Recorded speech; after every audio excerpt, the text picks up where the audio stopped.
Oh my. I was like, I got to say something special for this intro, and then I just froze.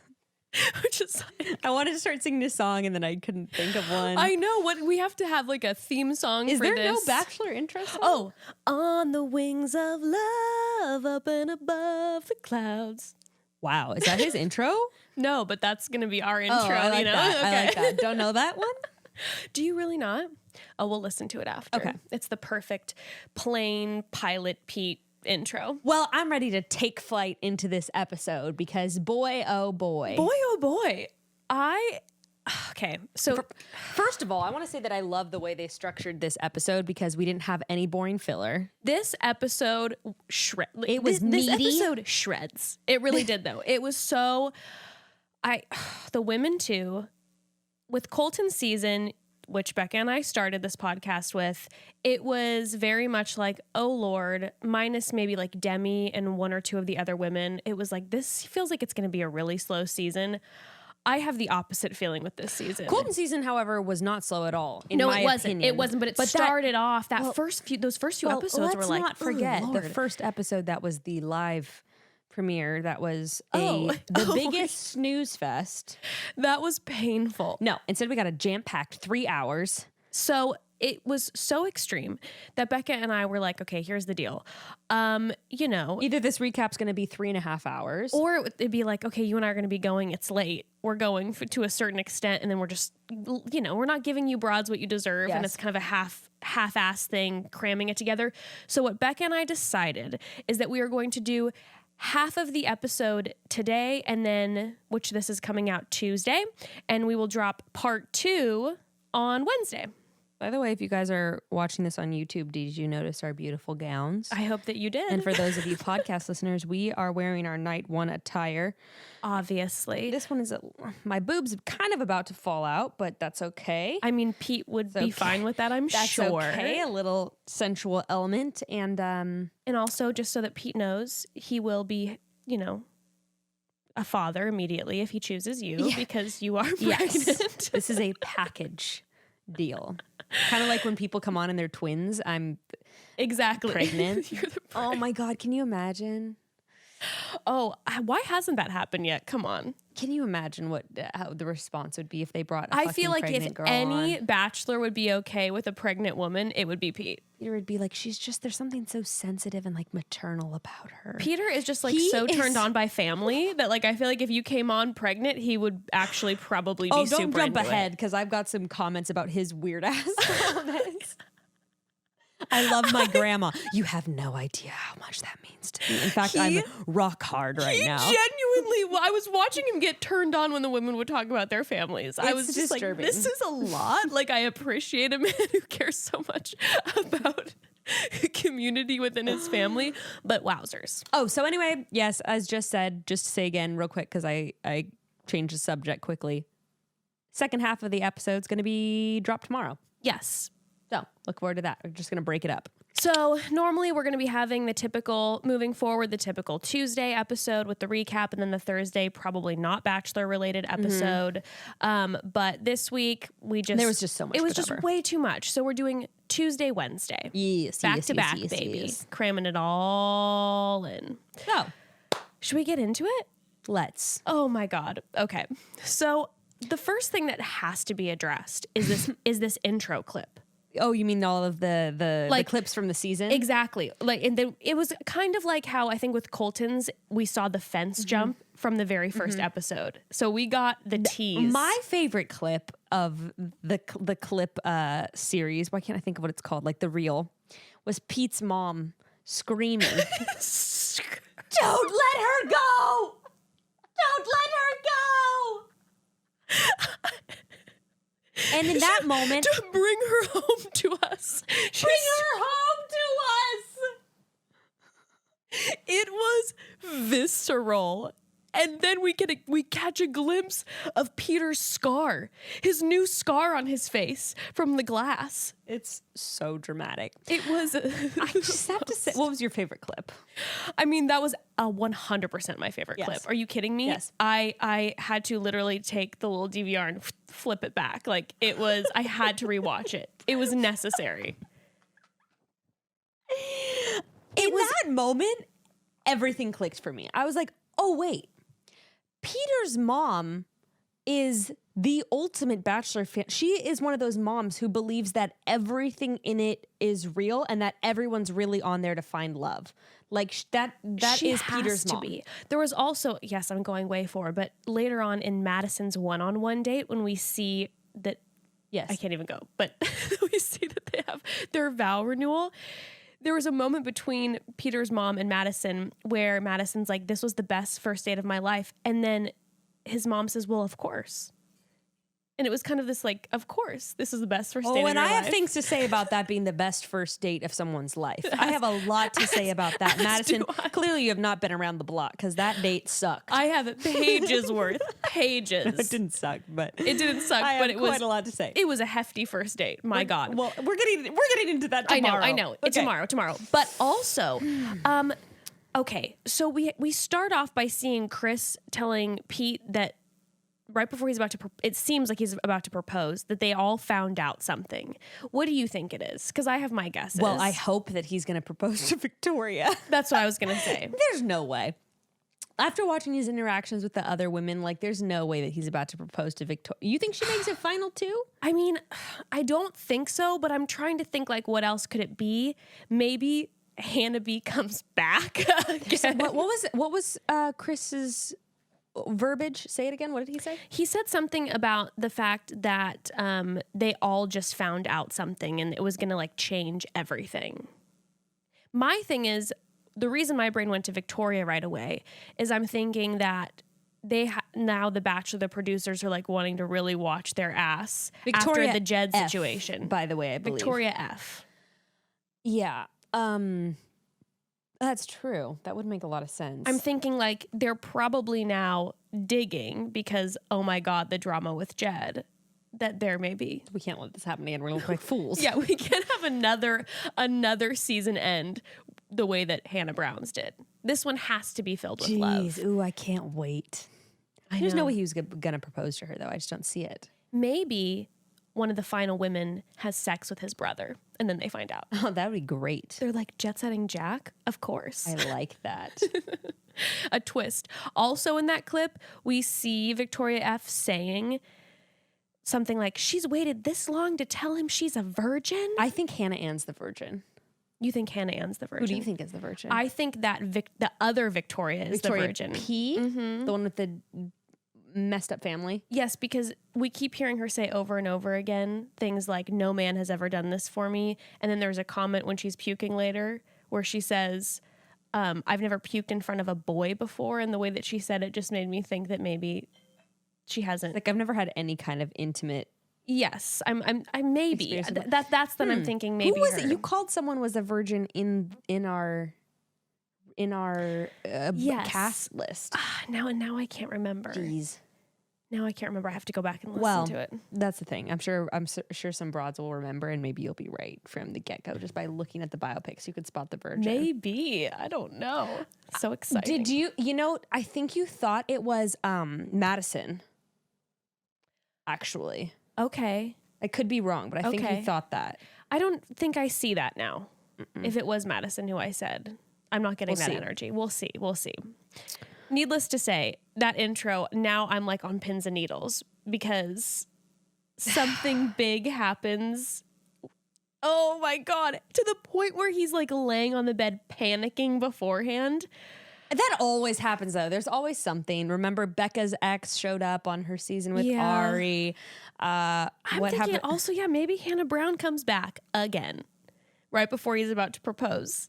She's just bitch, like, if she does, please don't she is do canceled. this to me. Okay, well, let's talk about his Harrison Ford plane intro when he's like...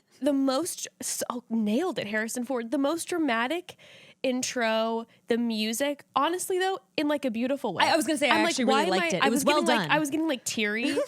It wasn't like the Colton. It wasn't cheesy. Well, because it was like with Colton, remember mean, all it the was shower? cheesy. Remember all the shower scenes? And it was just so like, Peter's got his little aviators on and he's The flying. thing is about Peter is that I believe that he really does believe he's going to find his wife. I completely agree with you. Do you know what I mean? He's like, God has given me this opportunity to find my wife. Feels like maybe the most genuine Bachelor that I can remember. Yes, and honestly, now with Ben being on, every single fucking Bachelor thing ever to be on the planet, I would have said Ben before, but now 100% agree with you. I feel like Peter is, He's or maybe the new Ben. Yes. Yes. They have a similar face. Yes. Or I guess. I actually think Peter does look a lot like Nick Viall in certain like angles. Really? Yeah, I don't know. I was like, yeah, I don't know. But God, it was so beautiful. It felt genuine. I felt like very much like I was on Soaring Over California at Disneyland. Yes. The music coasting over California, seeing all the sights. It was very much like, God bless America vibes. And then, he's talking to his family, and I really do love how much it seems they're going to incorporate his mother and father in this season. Yeah, okay, his family, the level of perfection. But also kind of not, because like I don't really want to be a part of his family at the same time. It seems like a little too much involvement. Like, remember when his mom was like screaming and clapping and like when they were talking and like About jumping up and down in her times? seat? And Yeah, I was like, it feels like they're so involved and they're so perfect that I'm like, one of them has to have committed murder and the rest of them are all in on it, and they're all just trying to keep everything together. It's buried under the house. Keep it safe in the family. Smile. Say our mantras together at the table. also like, they are a really lovely family. They're lovely, I don't want to yeah. talk shit on them, but No, also they're like if my absolutely mother lovely. was like, if I was telling her about my dating life and my mother was like sobbing and be like, don't let him go, bring him home to us. Like that is a very alternate universe from the one I live in. 100%. Also, I feel like, yes, it's going to take a special type of girl, because we've talked, I think last season, during Hannah's season, we were like, oh my God, what I would give to have a family like that. And there's definitely still part of me like what I would give to have two parents who support everything about me that much. That's wild to me. But also marrying into that family, you'd be so loved, but that does seem like a lot of pressure. That's the thing. Peter's probably never going to want to live farther than 5 miles away from his family. Right. And I can see Barbara being the type of mother-in-law who's going to, pop in with a casserole maybe a few times a week. Maybe every day. And you're like, okay. And, Pete seems like the kind of guy who's also like super down for it. He's like, no, my mom's coming over for dinner. And we're like, again? Right. Yeah. And you're like, okay, well, that was the 4th time this week and it's only Thursday. So this is okay. Fine. Her casserole is lovely, but Peter, we were in the middle of having sex in the living room and she walked in and she just kept walking in. She set up the whole table for us, told us to enjoy lovebirds. Totally. But so lovely. You can't hate on her because she's just that lovely. Yeah. Also, his dad is precious. Yes, totally. Also, so we start jumping into the cast, and I really liked how on this episode we're going. We are in. We're finding speed. out about the ladies. We're Boom, full boom, boom, speed. boom, boom. Yes. So excited. I really appreciated that. So the first lady that we encounter, Our girl Alexa. And honestly, the photos, the Instagram, She is way too normal. She is way too fucking cool. Cool and just like a very normal person. Yes, I was so into when she's talking about being an esthetician and being a waxer, right? That she was talking about, like, she used the phrase of people trust me with their bodies and I don't take that lightly. Yeah. I was like, yes, girl. This was so, yes. And then she owns her own business. Yeah. She's a badass. Yep. I'm so into her. Yeah, I like her right off the bat. And she's so, like, her energy is like, this is the type of girl that I would want to, like, just Cool as cucumber. chill, have a glass of wine with on the couch. This is a good friend. Yeah. But she seems too normal and mellow to go too far. She's like very, very normal. Yes. So, And then but we love went her. on to Hannah Ann, who is definitely an extra from like the Stepford Wives or something. Hannah Ann, I was really thrown off, Becca, because I assumed that Hannah Ann was going to be, I don't know if it's the name, that she's friends with Hannah G, or we talked about her having the same type of energy as Hannah G, and she does not. No.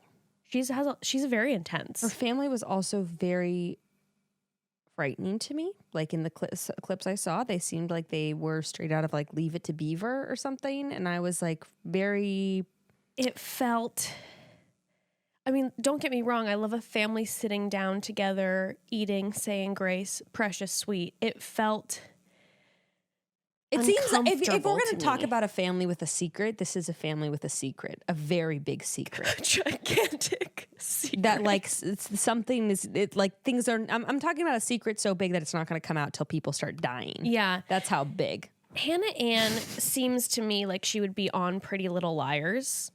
Yes, Like she's like on the no, cast, like but with like her the real lip life gloss version. and everything. Like she Yes. looks like yes. Yes. We'll save because we got even. We We're just like looking at each other like, I have a lot of opinions. We got more. Okay. She makes quite an appearance on this episode quite a few Yes, times. she does. So we'll get into that. Next. Tammy. Well, Okay, I have mixed feelings about this too because like Tammy's actually really dope, but then some of her behavior, which we'll talk about tomorrow, was a little off-putting in the group date. yeah, I have mixed feelings. I have a lot of mixed feelings. She's still pretty badass, and I actually did really like her throughout this episode for the most part. I was like, she's one of those people that just seems really dope to me. Yeah. But the fact that she had an intro wrestling a man, She is a small woman. deadlifting or whatever, I don't know. I'm not part of this the CrossFit community. She was lifting a majorly heavy weight. I mean, she's badass. I do wonder with the wrestling though. I'm like, oh wait, so they're in weight divisions. So she was probably wrestling some pretty small men, but regardless, We heard the whole story. This girl of how she is- fought for her position. she's killer. And she had like and then she's flipping houses. She's like the new Joanna Gaines. Also, really. like, I feel like in the past, we haven't really had very many Asian cast members who are like multidimensional and like actually a part of like the plot. That's Do you know very what I true. mean? That's very true. And I'm like, Tammy, I'm like, finally, this is like, they're highlighting like a real person. Yes, And can we, it's cool. Can we talk about was pretty in her photo, but my God, Oh, she's gorgeous. Tammy is like shocking. I like her a lot. The camera loves Tammy. Now, Victoria Paul is very interesting to me. She is so interesting to me too. Well, she reminds me a lot of Crystal, and I'm going to get into this more as we go through the recap, but she pretty much is Crystal in my mind. I concur. Crystal also has almost the same story, and some of their behavior throughout the episode, which I will get into, Yes. was shockingly similar. Okay, so we know that she has a incredibly intense backstory. Her father passed away. Her sister and mom became addicted to drugs before turning their lives back around. Her mom is sober now. It was a really, really beautiful intro, and then you see Nice her, house. yeah, Wherever they're at. seriously. Well, she's a nurse, you know, and Where does she live? I don't. I forget. Is it Florida maybe? I don't remember. know. But she was super sweet in the intro. We see her in the intro crying already. Yeah. So I was kind of like, all right, we got a crier on our hands. But also her story is so intense Yeah. that I was kind of like, okay. But then we get further into the episode, and yes, there's an interesting dynamic coming Yeah. up. Next we have Kelly, the attorney. Whose forehead didn't move a millimeter in any scene that I've seen of her so far. I mean, girl, Botox slay, I feel you. I see you, you know.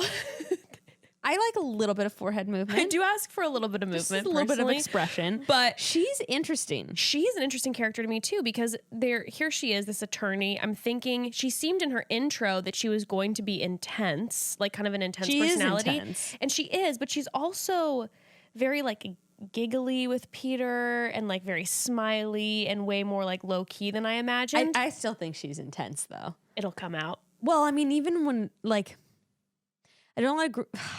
Okay, I'm not going to get into tomorrow's stuff. I won't get into it. I'm already getting into the group date shit. It's hard not. It's to hard bring it not up, but to. I'm not going to. We're going to do our very best to Separate. deliver the episode to you like we were watching it IRL and like give you our opinions As we go. as they transform, because my opinions greatly transformed seeing these women at the beginning versus like by the end of the Agreed. episode with some I of them. Here's the thing about Kelly. I want to say attorney is in the family business. Can we talk about how intense this hometown might be if he goes there? Oh, boy. Everyone's an attorney. He has to sit down, sweetie Petey, with a room full of attorneys who are already joking about like her sex life.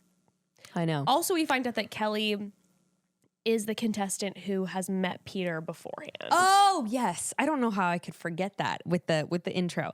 Yes, and I love this. This is And we will quite get a more plot into this, twist. but I love it. It's also strangely organic for The Bachelor. It is strangely organic, and I think that later we kind of are clued into, though we it's not like officially told to us, that she tells him that she was on like casted already for his season. She told him that when they met? It seems that way. Okay, I wasn't clear on that. It seems that way because she kind of... It was only like a month before. Right. Well, she said when she bumped into him... It was a sign. It was a sign, but then when they like reenacted it later, she made some comment where she's like, yeah, and I bumped into you, and then I was like, okay, I have to tell you something crazy. Yeah. Oh, yes. But then they don't, that's all she said, and he laughs and kind of grabs her. So I'm assuming she told him, which by the way, does that break contract? She's like, I'm about to be on your season? Or maybe she just auditioned. Maybe she was in the process of finding out. I don't know. I don't know either. But those sneaky producers put them in the same hotel. Good, though. It's good. Oh, it's so good. Madison. Okay. Did Madison's dad not look identical to Peter? Oh, I didn't notice. Oh, I'm going to pull up a photo. Okay, I'm ready. Madison's dad looks identical to Peter. Okay. Was she the one who also said, I've been wanting someone who's like my dad? Yes. Oh. She later said that, and I was like, oh, well, you guys found a man who looks exactly like your father. I'm not sure how I feel about that. I'll find it later. Okay. But yes, I love that she is the women's basketball star. Yes. It's such a cool aspect of her. She's it is not a really your typical Southern belle. She has like the brightest smile I've ever seen. I kind of thought maybe she was going to be a little bit like the shy girl with the big smile. She's definitely seems like the opposite of shy. She seems like really intense, like you said, like basketball star. And I don't know. I think, especially after the full episode, I feel like she's going to go far. Very far. You called that. I believe you said she's like definitely going to hometowns when you saw her picture. Yeah, and I will stand by that after seeing the episode. Yeah, she does have a nice enough personality. Yeah, I liked her. I did. I feel neutral. Yeah, you know? I wasn't like, oh my God, I'm obsessed with her. But no, I don't have any negative feelings, and No. I don't have any overwhelmingly positive feelings. I'm just like, yeah, okay, Madison. Yeah, Madison. Doesn't bug me. And then the last girl that we got a clue into was Marisa. This doesn't make more sense in relation to her bio. I still don't really agree with the way it was presented. However, it does make more sense because remember what we talked about in the cast list, which we talked about it on that episode if you haven't listened to it, and we covered how in Madison's ABC bio, it says that she struggled with self-esteem issues and body image issues when she was in the pageant world. After getting out of it and after a breakup, she then went on to lose 80 pounds.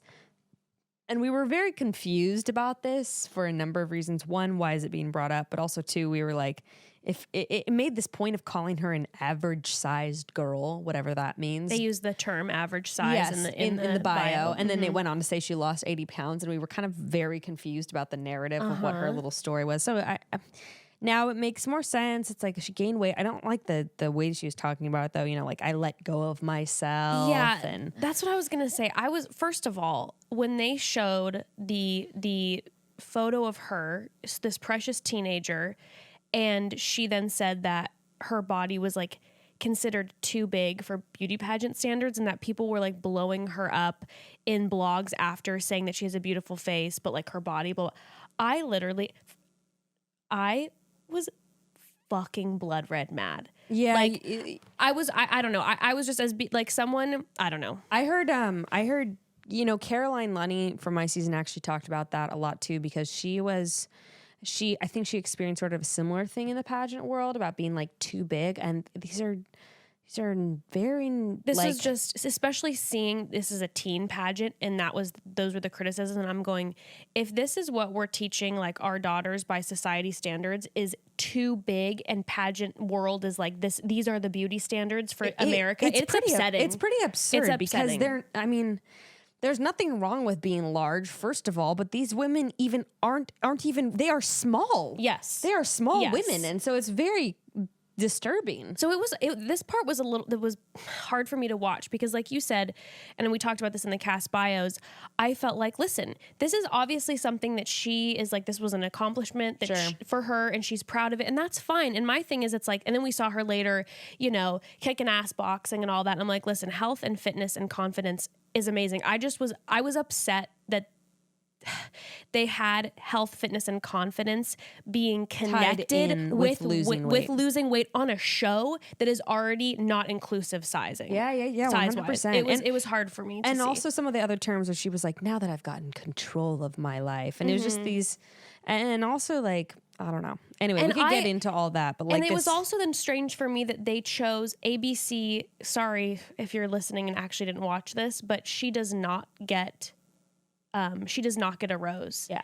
So the fact that ABC decided to show this clip, and she's not even moving forward, and they were like fixating on like this weight loss. I don't know. Well, people really like transformation stories, you know? People like the idea of like, wow, now she's really improved her life so much now that she's shrank herself. Skipping forward, by the way, super pissed she wasn't chosen because I felt like her and Pete had a spark, and I had interesting. I don't know. I was like really vibing on her, and I was really disappointed. Anyways, also it's interesting that she now works in a plastic surgery center. Yeah, there was a lot. There in was relation a lot to all going of this, like, see, there's a lot of like body. I know. It made me kind of feel a little sad. She is. By the way, though, weight completely unrelated. She is smoking hot. She is so gorgeous. I know. She is beautiful. I know. So I was thinking, I was literally, when her and Pete were sitting down, when I was taking my notes, I was like, I'm literally falling in love. She's got like that thing in her eyes where you start to get like, I'm falling in love with you. There's something so charming and stunning. I am surprised she didn't make it past 9. I was shocked. Anyways, all right. Before we get into now limo entrances, listen, The Bachelor is back in session, and I will obviously be tempted to be on my phone and computer all day long, reading about the tea, laughing at the batch memes, scouring the interwebs for insider info. The last season, to be honest, it took over my life completely. So I decided I need to learn how to manage my time this season. But where in the world would one find a place where you could find affordable classes all about time management and productivity? I have an answer. It's Skillshare. Skillshare has everything. Everything. They're an online learning community that offers membership with meaning. They've got so much to explore, real projects to create, and the support of fellow creatives. And Skillshare empowers you to accomplish real growth. They offer classes designed for real life so you can move your creative journey towards forward without putting life on hold. You can learn and grow with short classes that fit into your busy routine with no problem. And speaking of busy routine, like I said, you can find some amazing time management and productivity classes on Skillshare, like one called Productivity Today, Managing Attention in the Digital Age, or Project Management in Real Life, Simple Workflows to Achieve Your Goals. So good, so practical. And they truly have classes that cover everything, like Becca was saying, from learning how to speak different languages to learning watercolor basics, cooking classes, much more. And Skillshare is also incredibly affordable, especially when you compare it to those pricey in-person classes and workshops. An annual subscription is less than $10 a month. Yeah, and like you said, Skillshare has all different types of classes. You can learn virtually anything. Anything under the sun, really. They are a proud sponsor of Chatty Broads. We love you, Skillshare. Mm-hmm. And you can explore your creativity at Skillshare.com/chatty and get 2 free months. 2 free months of premium membership. That's 2 whole months of unlimited access to thousands of classes for free. Get started and join today by heading to Skillshare.com/chatty. That's Skillshare.com/chatty. Oh, Becca, I am so happy to talk about this next sponsor, because from day one, they have supported us. They are day oneers. Day oneers. And honestly, an episode 1 recap of 2020 Bachelor would not be complete for us without singing FabFitFun. Do you guys like it? Good. FabFitFun is a lifestyle subscription box filled with full-size, premium beauty, lifestyle, fitness, home, and wellness products sent straight to your doorstep each season. They take the hassle out of shopping by doing it for you. And each box is customized to your specific interests. And guess what? The winter box is on sale now, and it's packed full with some amazing goodies. I know I've said this before, but honestly, that sustainable makeup towel included in the box is worth the entire box for me. I go through so many makeup wipes typically, and this is such a great sustainable option. And honestly, this is facts. It works better for me than most of the makeup wipes that I actually have used before, and it leaves my face really soft And you instead can of use dry. it again and again. And I'm using it every single day, and it's not like, I don't know, it's not chafing my face like a lot of these makeup wipes. Yeah. It's nice and soft and sustainable and all the goodness. And remember, broads, this box retails for $49.99, but always has a value of over $200. And many of the products in this box are actually worth more than the cost of the whole box itself. Use coupon code CHATTY for $10 off your first box at www.fabfitfun.com, making it only $39.99. That's coupon code CHATTY for $10 off your first box at www.fabfitfun.com. All right. Okay. Peter, you won me over immediately by the fact that you walked out in a goddamn tuxedo. He looks great. Listen, Colton. Just to the nines. Sorry, Colton. This suit, we're used to a suit. And we deserve a man who comes out in a tux when all these women have to wear gowns. Becca's dying. Just joking on my water. She's Because so I was excited. so stunned and shocked by the tuxedo. True though. But like, It really says says that he's taking this thing seriously. he's ready This to is get the married. night he's gonna meet his wife, so of course he's gonna be dressed like it's his wedding day. Exactly. I was so into it. And he literally, again, taking all of it seriously. As the limos are pulling up, did you notice he was getting all teary? Yes, Jess. And there was it wasn't the only time either. He oh my got god. teary through the whole night. Making his goddamn speech later He's starting on. to cry. And I think there was like some moments, obviously, in Hannah's season that we see him get teary, like once with his family, and then obviously when she said goodbye to him. But he wasn't like crying all of Hannah's season. No, I'm telling you, he's convinced that his wife is in this, and this is the biggest day of his goddamn life. He's living for this. No. At first, You gotta respect it. I have to respect. And at first, I was a little salty about Peter being chosen as the Bachelor, even though I loved him through Hannah's. I was just like, seriously, okay, it's the same guy over and over. But after seeing tonight's episode, I have to give him the props, and that this man, this is everything to him. I'm telling you, like I think you're 100% right that no one is taking it this seriously, and I have to appreciate that because it makes everything feel that much more genuine, and which is actually quite refreshing. It really does.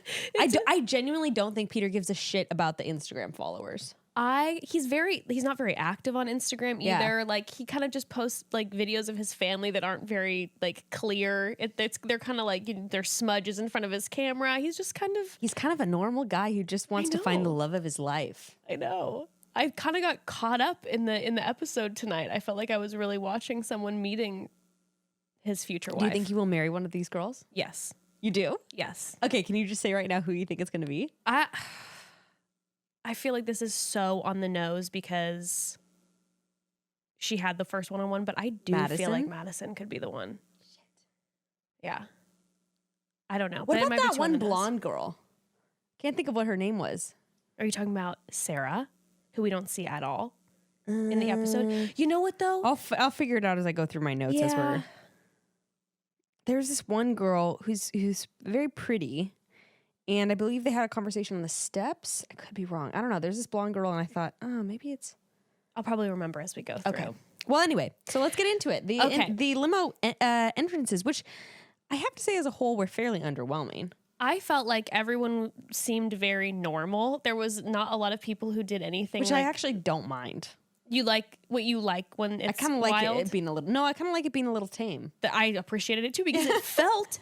very genuine, even though obviously we know people are coming in for the followers. There's some shticks. Fine, but I mean, first girl out of the limo was Alea. We now know how to pronounce her name, Alea, and this to me was a great move. She gave Peter a letter that her grandmother wrote. Oh yeah, and said, "I'll find you later and open it together." It was so cute when she did. The letter was so great. cute. She's also like a freaking Victoria's Secret model or something. No, she kind of was giving me like subtle Adriana Lima vibes or something. Like this whole group of women. I'm sorry. Like again, we saw the photos and they looked amazing in the photos. Actually on camera, it was like, oh my God, this might be one of the most stunning groups of people I've. Alea could go pretty far Mm-hmm. if she has a. Yeah, I thought that her night one was very productive. Beautiful. She gave the letter. That's such a great, like, okay, you have to find me later because my grandmother wrote you a letter and we're going to open it Which together. you know, he, like I said, full bone. He's at full mast in his fucking tuxedo. He is like, oh, this letter from our grandma. What's the airplane way that you say erect? I don't know. I don't know. Takeoff? He's at full. His compass is pointed north, even though north isn't up. I know that. I don't know. His downstairs business Throttle is full speed ahead. 30,000 feet. 30,000 feet. Oh, boy. So she was great. Sydney came out after. Sydney was stunning. I think this is one of my favorite dresses of the night. That beaded white gown. Insane. I love, she said, not every girl from Alabama makes bad decisions. Yes. A little bit shady. Yeah, which I don't think he appreciated. No, he didn't seem super He said, he was like, oh, a little shade. And he's like, I love her. I still think about her every single night. Even though I'm going to act like I'm completely over it. Yeah, He's clearly not. No.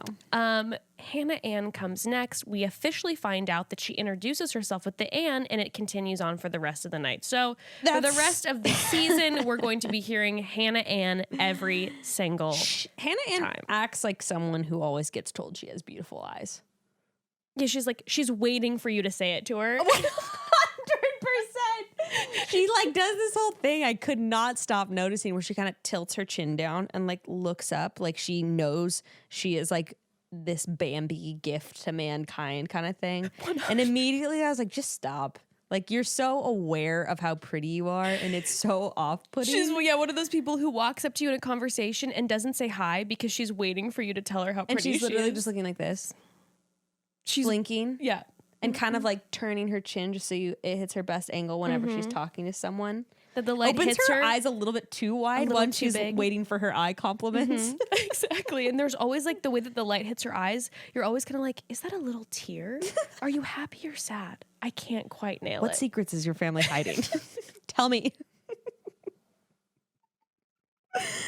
Oh boy. But she, again, it's another moment where I'm like, okay, this girl does not remind me of Hannah G at all. She walks up so confident, and immediately I wrote down, giving me potential villain vibes, problematic in the house.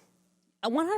The second that I saw the intro, and then was obviously when you're calling it, because when we see the rest of this night unfold, I felt very fulfilled after I wrote that down in my note, and then I started to see this happening. I was like, okay, I feel like picking up on the energy correctly. Okay, Sarah is next. Who's it was Sarah I was talking about. Okay, I don't know why I couldn't remember her name, but I wrote down. The thing is although these intros were quick, the names were disappearing very fast. That's why I was very grateful we did the cast bios, because I was like remembering most everyone. Yes, but some of them I was like trying to make notes, and I was like, wait, what was her name? Happening very quickly. So I just put this blonde Peter is going to like. That's what I said. Yes, Sarah again was the one that you said in the cast bio looked like she was on like a 2020, like this woman is missing. Oh, that's Sarah. That's Sarah. It all makes sense. Sarah is another one who her photo, she looked insane, stunning in it. And then somehow, hey, Sarah, how do you do it? Because somehow on film, you're even more. How? I don't know. I fell out of my seat. I have to say, I did not recognize her from the bio photos though. Like I didn't make the connection that those were the same person. Still gorgeous, but I did not think that was the same person. No. But like, crazy. And you're 100% right. She's one of those ones that we're not going to maybe see a lot of the first like 2 episodes, and then all of a sudden it'll be like her and Peter have mad chemistry. I think she's really going to hook him in. There's something about her personality where I was like, I can really see this. There's something about Sarah. There's something about Sarah. Yeah. I feel her in my being. Oh, also that like tea for me. What is that? A broad tagged me in her latest story. She had like a New Year's Eve post, and she said something about 2020, and she's like, remember, we're all just walking each other home, which is the quote that I have tattooed right here on my chest, and it's a Ram Dass quote. Wait, you have that tattooed? This is what's tattooed How on did my I chest. not know that's what was tattooed? Yeah, we're on all you? just walking each other home. Yeah. And that was her like new, and I'm like, Sarah, girl, I love you. I see you. See, the thing is, I wasn't quite roped into her personality or her at all. No shade. I was I just don't like, think we didn't see her at all in this episode. she's just like a person right now. But I just have this feeling that You Peter, have the feeling, and then but then I saw that quote, and I was like, I feel like you're going to be like a soul sister of mine. So please, Sarah, don't disappoint us. Don't disappoint Ramdas. Now, Lauren, correct, is next in the jumpsuit. I hit the deck, Becca, because you and I had just said, when is someone going to show up in like a power suit or some sort of pant? I think actually someone did do a white jumpsuit for Colton's season. Really? Yeah. Okay. I don't think it's the first time. Oh, wait, was it Tracy? Maybe I don't remember. No, Tracy wore red, I believe. but Lauren. Tracy maybe did. I think she did. Was it 'cause we were, Tracy? like the style. The Anyway, wardrobe stylist someone's showed done up. it before, but she looked fantastic. Lauren, who is from Glendale, hell yes, my Glendale sister, neighbors. She shows up in a long ponytail, like Ariana Grande style, in a beaded bodysuit, and it was my favorite moment. Yeah, That's great. and she's she's full runway model. Yes, as we thought. And I believe Victoria P was next. Victoria P was next. Now, this is the thing. When she Yes. came out of the limo and put her hands together, and it almost started to cry. this immediately, like I said, was Crystal vibes. Mm-hmm. Then she goes up and does the little thing where she says, like, my sister, what was it again? Like, this is what we do. We do a dance or something. Yes, the happy we're feeling dance. stressed. Yes. I don't know if you remember, but Crystal's intro with Ari, for those of you that didn't watch my season, how dare you listen to my podcast and not listen to my podcast and not watch, my season? No, but so on Ari's season, this girl Crystal was the villain. She looked kind of similar, actually quite similar to Victoria P. And when she came out of the limo, she did this thing with Ari where she was like, when I'm feeling stressed, what I like to do is I like to just like put my hand on my heart. So like you put your hand on your heart and like breathe and think of what you're grateful for or whatever. And I had very similar vibes with Victoria P of like, this is what we do when we're stressed. And like, I want to make you feel calm. Yes.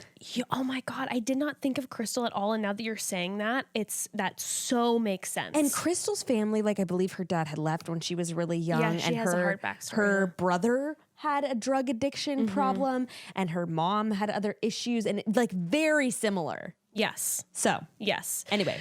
I wrote down that I get, as soon as she did like the hands together, I was saying, when I'm going to be talking about Victoria, this is in no way not validating the lovely person. Invalidating, yeah. Yeah, invalidating the Her way experience, that, exactly. who she is. No, we don't know her at all. But I get a very actress energy from her. Like every moment is very precious in an extreme way. Right.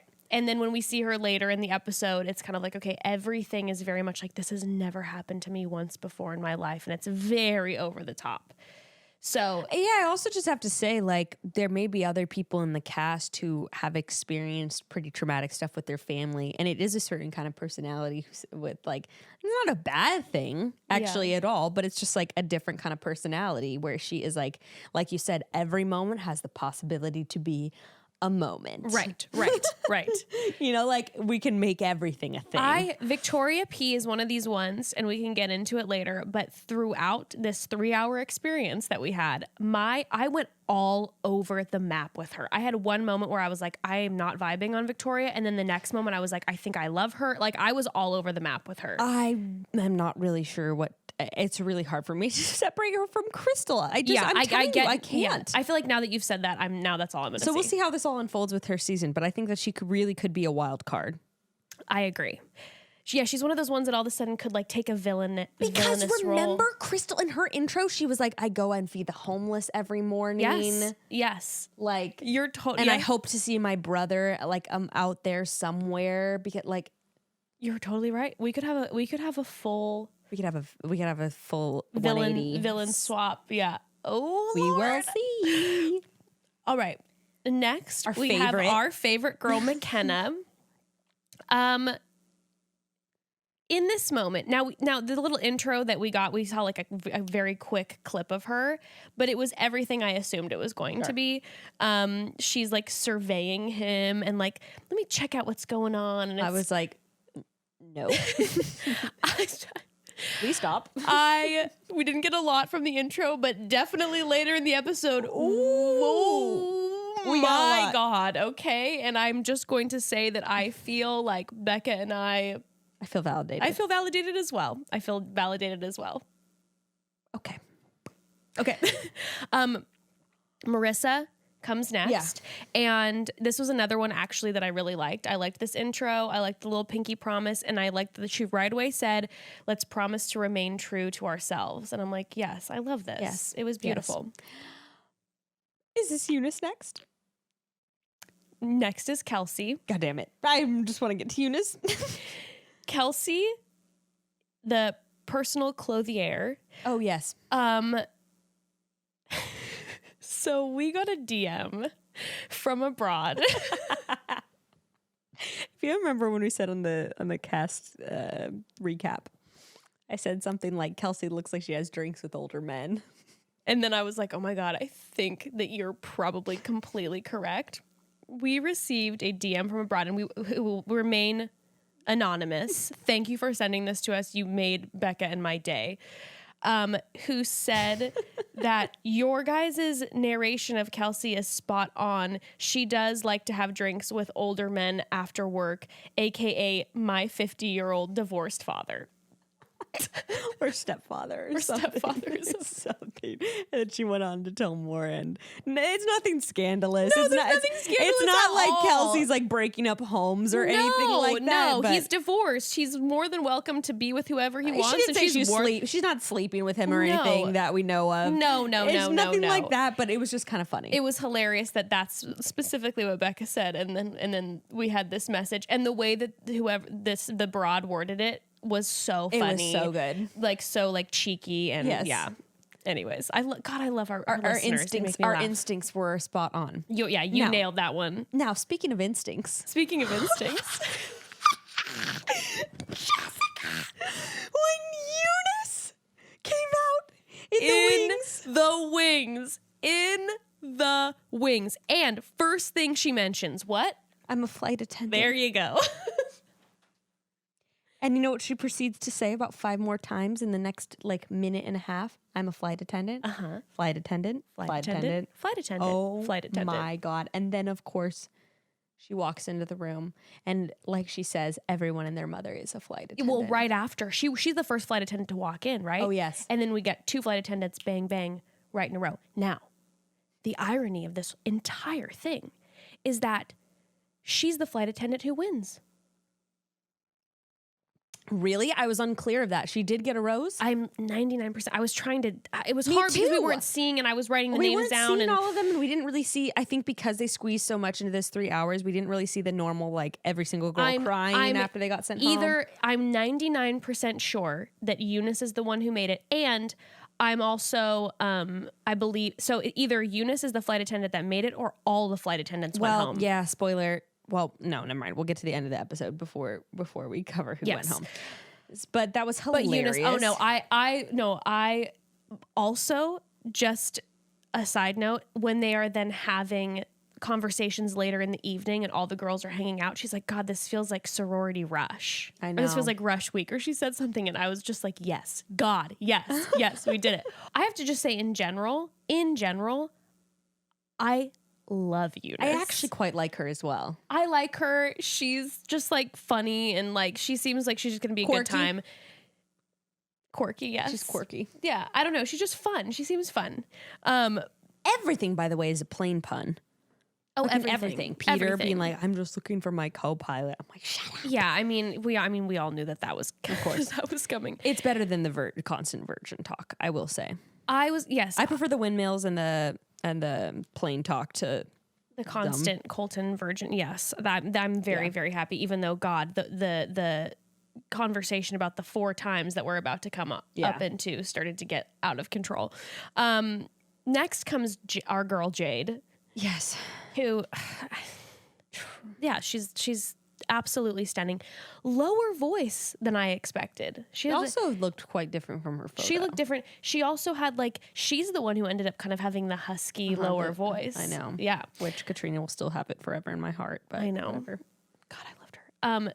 Flight attendant number 2, and then followed by flight attendant number 3, who is Megan, who did it over the intercom, and she's wearing the little wings. Yeah, that was cute, actually. I was going to say, I thought it was the only way that you could do I'm a flight attendant intro without it being cheesy. I thought it was cute. She had her little intercom, which got used randomly in the night later by other people. I think if Eunice was going to do the wings, she should have come out in the full like Victoria's Secret angel get up. Just like slamming the runway. She's like, this actually has nothing to do with me being a flight attendant besides, wings. But look at me. All right. So then Madison comes, speaking of planes, and she is in a full gigantic paper airplane thing, which is fun. I don't know what it was, but I was crying laughing watching this because there was something about watching her run from the gate quite far, so far, and the idea of Pete having to watch for maybe about like a minute and a half as she ran up panting in her gown trying to like make statements like from far. I'm also like, how long did this take one of the art department people to make? This is quite, and 2 of them no less. 2, it was quite intricate. And I also was waiting for her to like trip as she stepped out of it, and I noticed they actually cut. I was actually waiting to see how she stepped out of it. They probably helped her out. Cut to her out of the paper plane. 3 people lifted her out. Yeah, totally. Loved her low back dress, by the way. Next was Tammy. Tammy has the TSA wand. Yes. Over Peter's crotch. Mm-hmm. And saying that there is a large package in front of the mansion. Love that. Love it. Now, I will say this. There were a lot of moments in this episode that I just kept thinking about if like everything was swapped. Oh, sure. There was so much conversation about like his sexual prowess. His sexual prowess 4 times. It's probably huge. I mean, so many comments that is it like it's fun. Like I'm laughing and whatever, but I couldn't get that out of my head where I just kept thinking about like, okay, this is like, I love like the occasional fun comment, but it was just like, wow, this would be, I just kept imagining literally like a guy, like, can you imagine if the roles were reversed? A guy comes out and he's just like, I heard there were some huge tits out by the front gate. It's like, whoa. Or like Victoria with her wet joke. It's like, he's like, if somebody made like a boner joke, I'd actually kind of love that if someone made a boner joke, if it was like funny enough. But yeah, no, a guy, if I was like, yeah, I'm rock hard. Which, by the way, I know there's going to be a lot more talk about 4 times. I'm going to say this for tomorrow's episode because it's tea. My God. Yeah, you just got me hooked. I know. Are you rock hard now? I am rock hard. And I know, soaking wet simultaneously. I do wonder if like Pete has that like energy, sex energy. Well, I mean, we definitely saw in Hannah's season. I mean, the 4 times doesn't necessarily mean anything about whether or not someone's like good or even like good at sex or even has good energy, like whatever, he can get it back up quick. Yeah, great, cool. But like, yeah, he fucks like a 16-year-old. That could be good or horrible.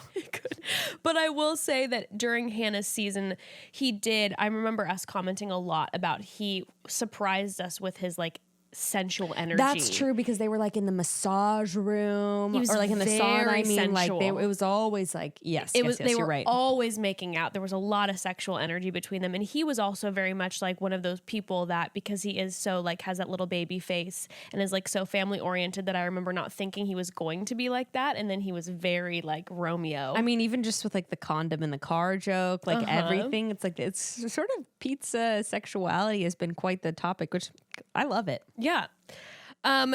Next is Cheyenne. Cheyenne brings him a barf bag for some of his nauseating conversations he'll be having. He did not love that.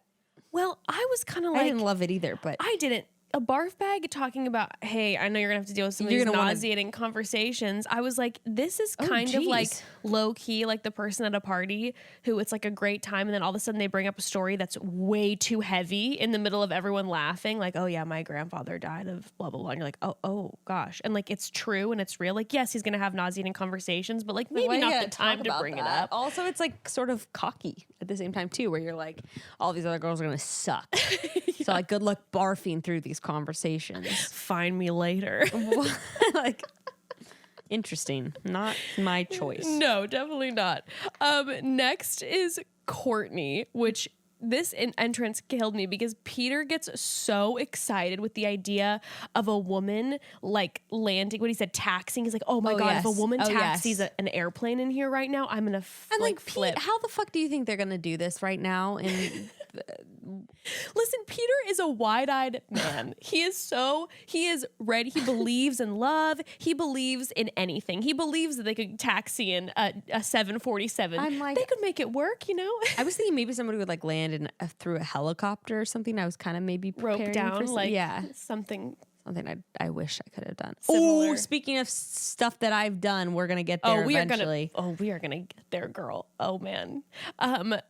But Courtney ends up showing up in a very tiny plane, and Peter's disappointment is very obvious. Yes. He's like, oh, haha, that's funny. You're cuddling in on a child's plane toy. And Courtney is everything that I expected her to be from her cast photo.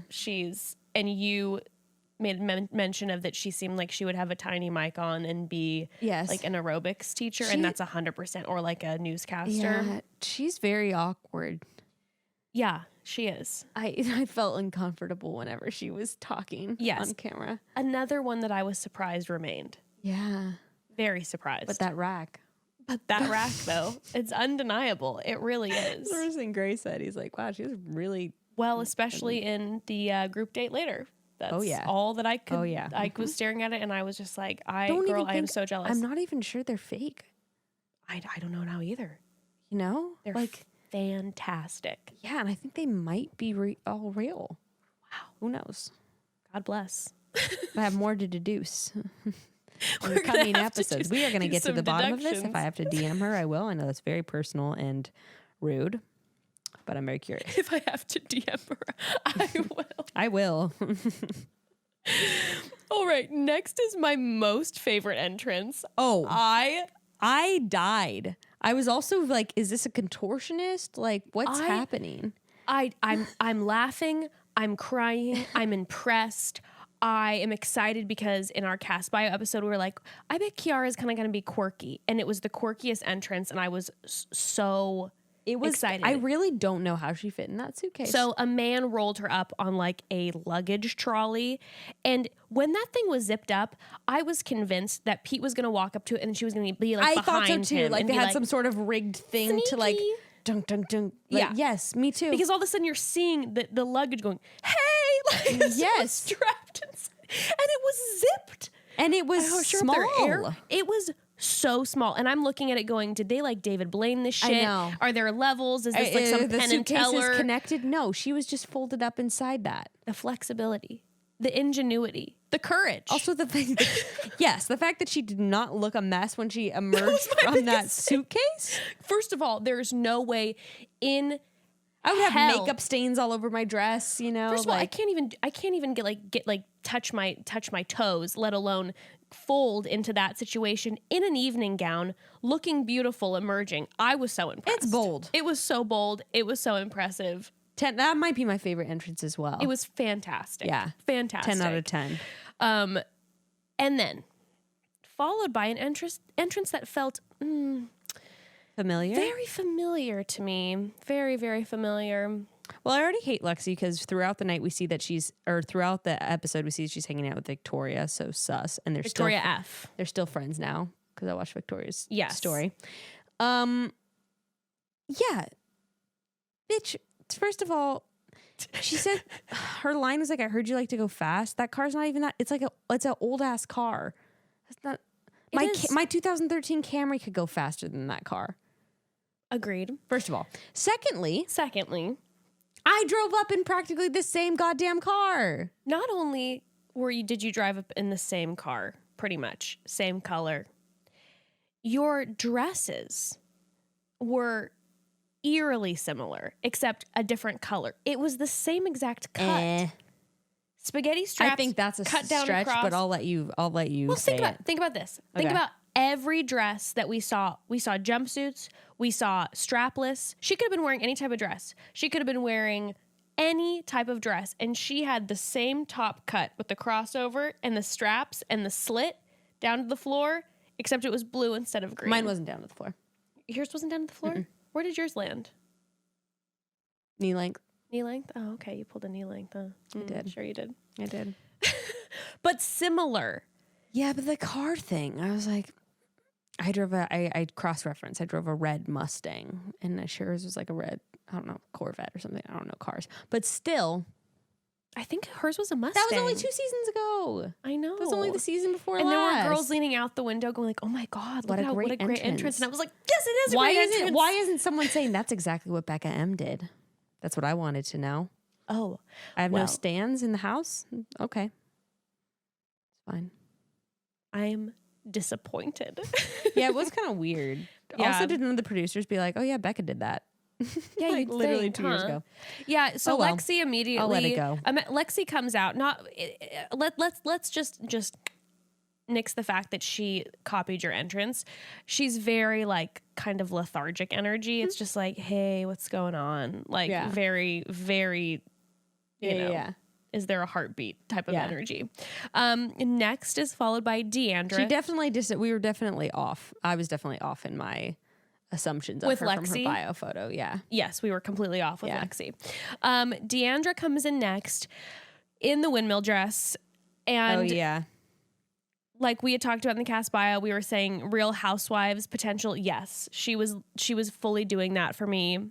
She asks if he's ready for round 5. Yeah.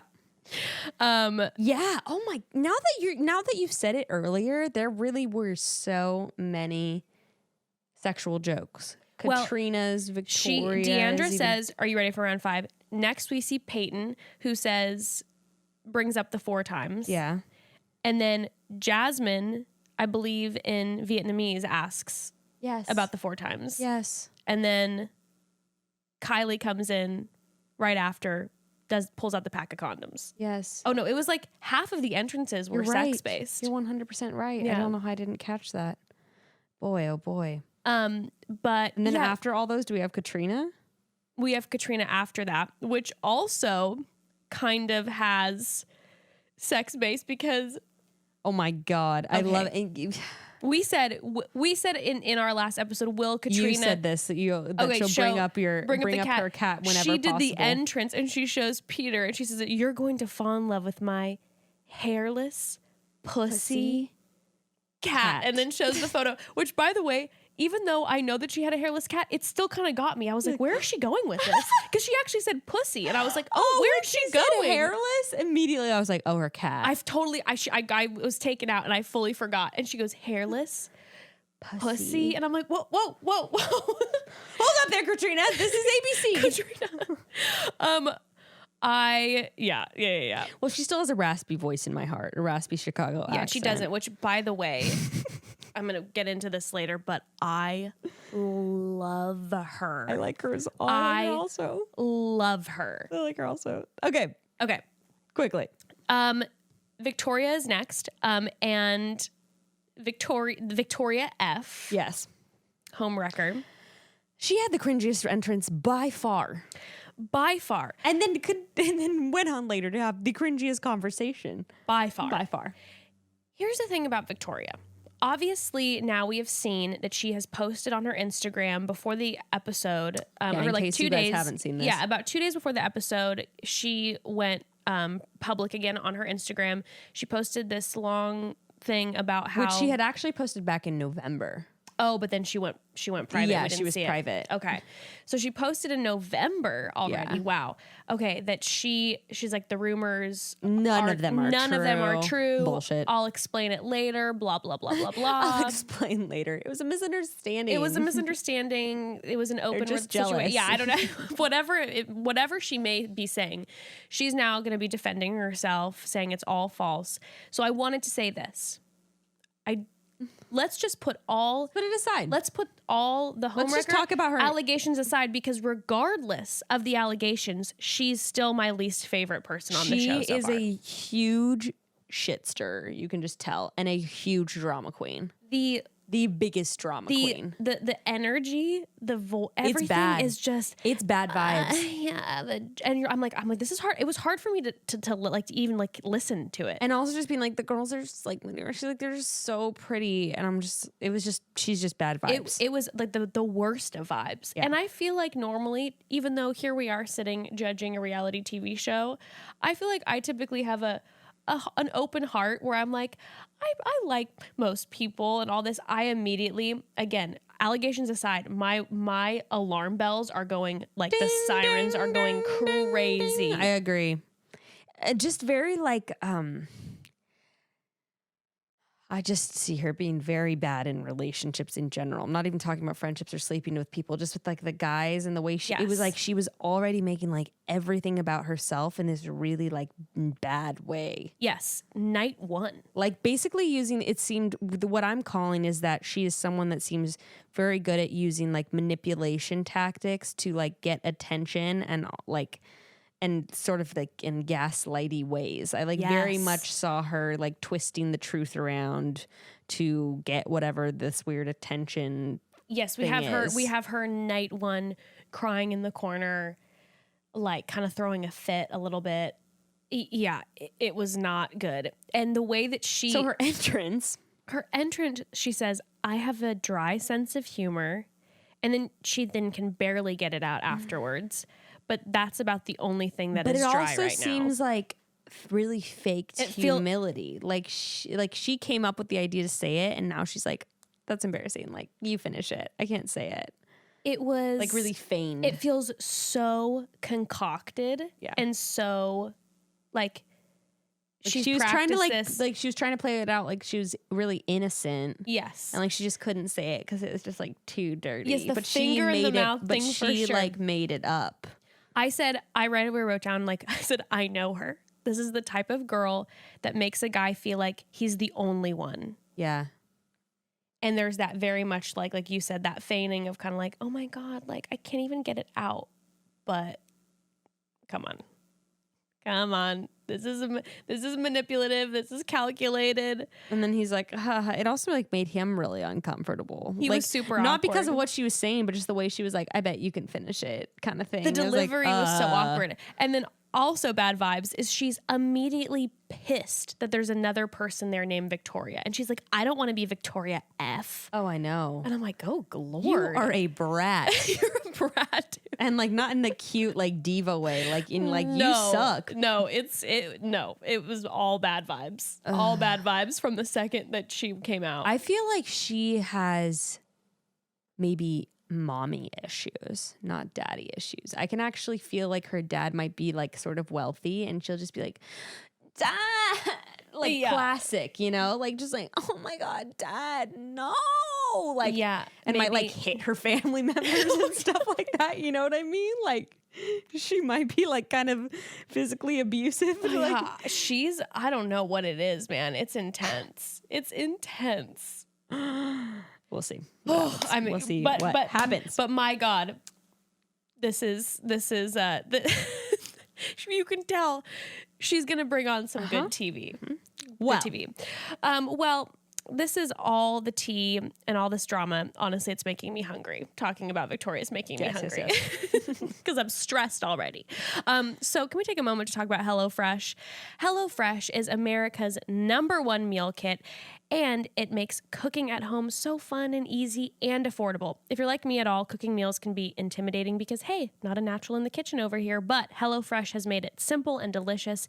And even though they make it so easy, it only takes about 20-30 minutes to make a gourmet meal. I still feel impressed with myself after because it tastes so good. HelloFresh has 22 seasonal chef curated recipes each week, and their proportioned ingredients means that there's less prep for you and less food waste.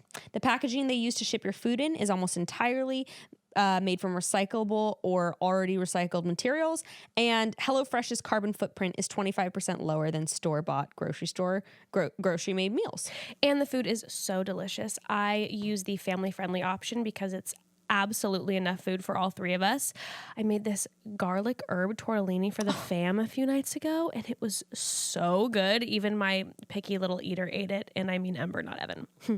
Also, last week, I had their Mediterranean baked veggies with feta, which is insane. And with HelloFresh, you can add extra meals or lunches to your weekly order or throw in sides and desserts like garlic bread and cookie dough. Okay, I'm sold. And just for you, broads, HelloFresh is offering an amazing deal. I mean, amazing. Go to HelloFresh.com/broads10 and use code broads10 during HelloFresh's New Year's sale for 10 free meals, including free shipping. Yes, that's 10 free meals, including free shipping. Again, go to HelloFresh.com/broads10 and use code broads10 during HelloFresh's New Year's sale for 10 free meals, including free shipping. Well, next we have Jenna, who brings in a cow. Oh, yeah. The emotional support animal. Which was named Ashley P. I was also very confused. I was like, is this actually her pet? Is this just like supposed to be a funny thing? I don't get it. First, I also thought she was the cattle rancher at first, so I got really confused. I did the exact same thing. I was like, wasn't the cattle rancher blonde? I don't understand. I'm like, this is one of her pet cows, Ashley P. Under Ashley P's name, it said vegetarian. Also, did you notice that? Yes. Oh yes. Also, Jenna's biopic did her really dirty. I know. She's stunning. Yeah. Yeah. The thing that was so funny about this is I was also very confused. So they had that one moment where all the girls are yelling, there's a pony coming up. And it's like a cow. And I was dying laughing. And then Eunice is sitting across from Jenna. And Jenna's kind of like giving her a hard time. Like, obviously, it's a joke. Yeah. And Eunice is like, oh. And they're kind of trying to make it like a dirt-to-dirt moment with Eunice. And I was like, I wasn't necessarily following either. Because Jenna has the cow related to? Jenna has like no facial expression either. So I'm like, is she being serious? Or is this like, she was like, I'm being sarcastic. It's a joke. And I was like, I don't get though. Is it is it her cow? I don't know. I think she's saying it's a joke. But what's a joke about bringing an emotional support cow? I don't know. Is she making fun of people's emotional support animals? Wow. Because if she needs that cow for her anxiety, she should 100% be able to bring it on a plane with her.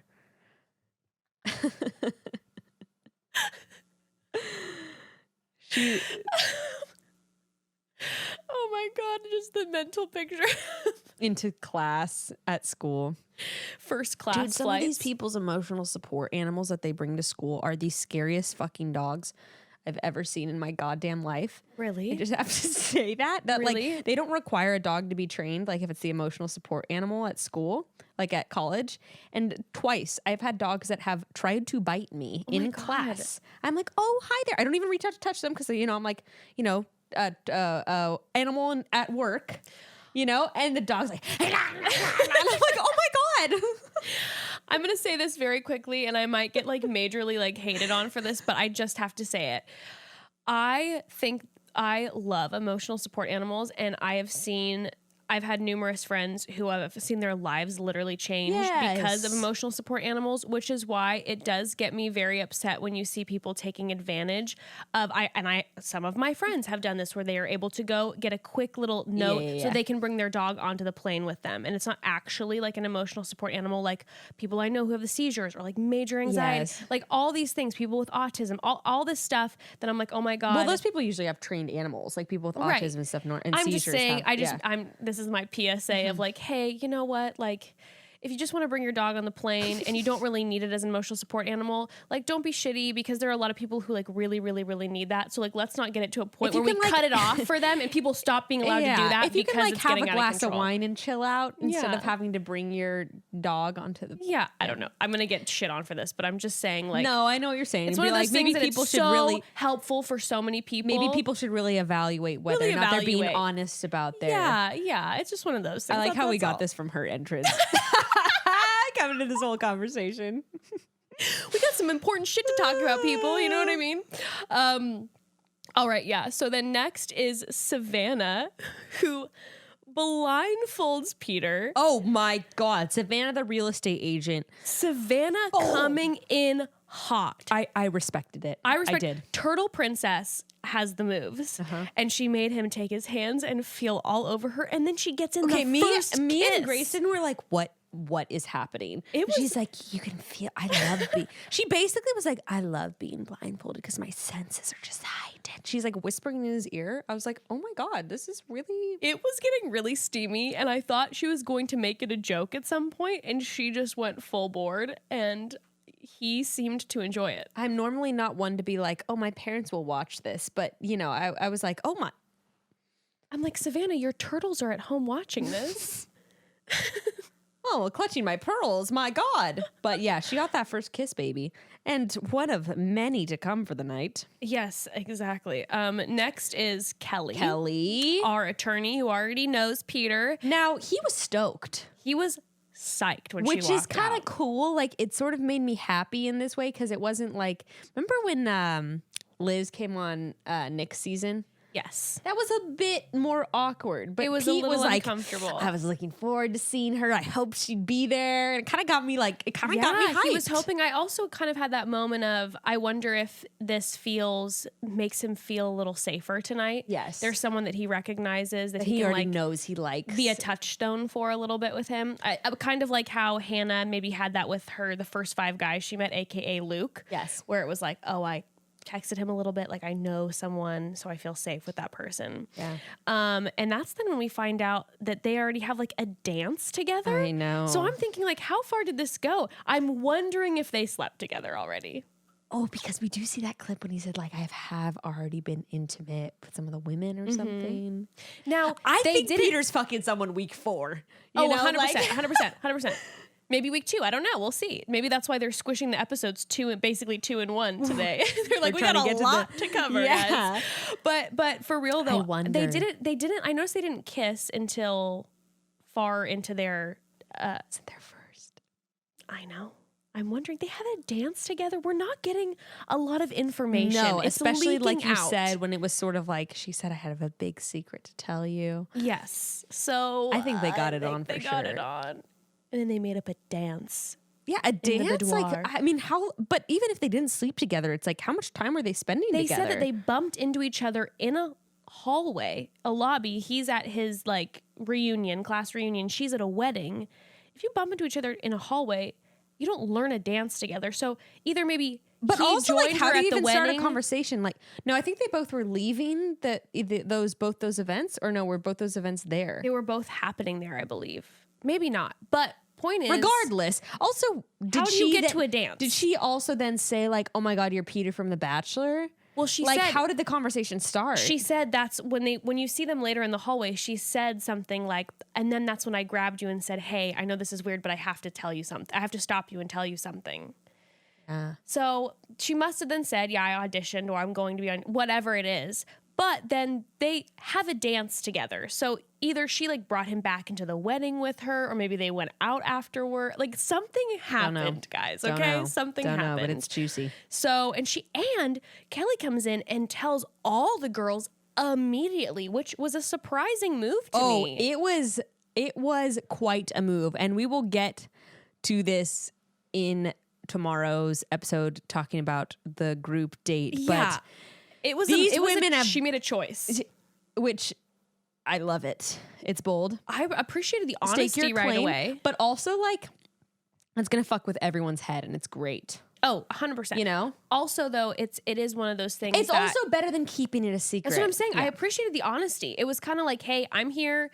I'm going to throw the target on my back right away. Tell you guys that I've met him before. Now, is she being fully honest? Have they slept together? Well, who knows? But at least saying that so that a few weeks in, then it's not just like fucking Kelly has lied to us. And it's unfair for Peter too if she were to keep that, because then that's also what happened with Liz too. Remember, she whispered it to someone, and then soon it got out, and then it seems like they're hiding something, and then it makes him look bad, it makes her look bad, it makes everyone. So I'm with it. Next is Alexa came out, Yes. and she, oh God, again, she's such a fucking badass. She comes out. I think this is the first headscarf we've ever seen in an entrance, and she's wearing a strapless black dress, like very normal, very outfit. casual. Like it was a power move, and I was into it. Also, a broad DM'd us and said something about how every time in the last episode when we did the cast bios, she was listening to it on like her Google Home or something, and every time we said Alexa, her like Alexa thing would shut on and off that she has. So every time you hear Alexa, sorry broads. Well, then it wasn't her Google Home; it was her Alexa. Her Alexa, yeah. Amazon. I don't know I know nothing of any of this technology. I also don't understand what the purpose is of those. I get afraid about those in my home. Me too. I know that I'm not saying anything important. It's like the smart house thing. I'm narcissistic enough to think the government is listening But listen, to me. here's the thing. When AI starts taking over the world, they've already taken over The Bachelor. I think Hannah is actually the AI plant, by the way, Hannah Ann. Definitely Hannah Ann is the AI plant. But when the AI starts taking over, I mean, if you have Alexa connected to everything in your house, it's going to start fucking with you, you know? It's going to steal my voice. It's going to start switching on your lights. On and off your lights and stuff like that. Smart house, but the evil version? Yes. Ooh, creepy. Doesn't the smart house turn evil? Isn't that part of it? I don't remember. Maybe not. I don't remember either. I think it does. Anyways. Anyway, we're protecting ourselves. All right. Avonlea is next. This is our cattle rancher friend. She got the name right. Got the name right. And we don't really see her. She's in a white dress. She says her name sounds like Heavenly. We don't really see her at all in this entire episode. Yeah, sure we don't. Which I was kind of disappointed by. I know, me too. Then Natasha shows up. And there's somebody whose cast photo did, like, she looked pretty in her cast photo, but I was almost unrecognizable to me. Oh, yes, and she rolled in, 100%. and I was like, holy shit. Like, wait, who is this? I know. I felt the same way. I was like, I don't remember who this is. She is gorgeous. Yeah. And listen, yes, 31 is in the building. If you're new to this show, I am 31, so I am immediately connected to Natasha. She's the oldest, and I'm like, girl, get it, my please. Girl. Like, that's my girl. Come on, like, that's 31 in the building, looking insane. Also, she looks like someone, and an actress, and I can't put my finger on it. So anyone slide into my DMs. But also, she was like doing this mysterious thing, but that also looked sort of creepy at the same time. Like, so maybe your chin's tilted a little bit too much down. Yes, I but also I'm just the drama that unfolds with Natasha. Oh yeah. Oh my God, the drama with Natasha. I'm We'll get so there. down. And then of course, of course, Hannah Brown walks in. McKenna screams the most blood-curdling scream I've ever heard. Please stop. It was crazy. She's like through the gate. I'm like, oh. I'm like, I can't tell if these girls are screaming because they're fangirling or they're pissed. Like, I can't quite tell. I think they're screaming so they can make sure the camera is on them for that scene. Don't give Hannah Brown any more airtime. Make sure Hannah we get hits it. him with the hey bud. I know. Hey bud. And she comes in woman in red. Yeah. I mean, then we have this like long kind of unnecessary extended scene.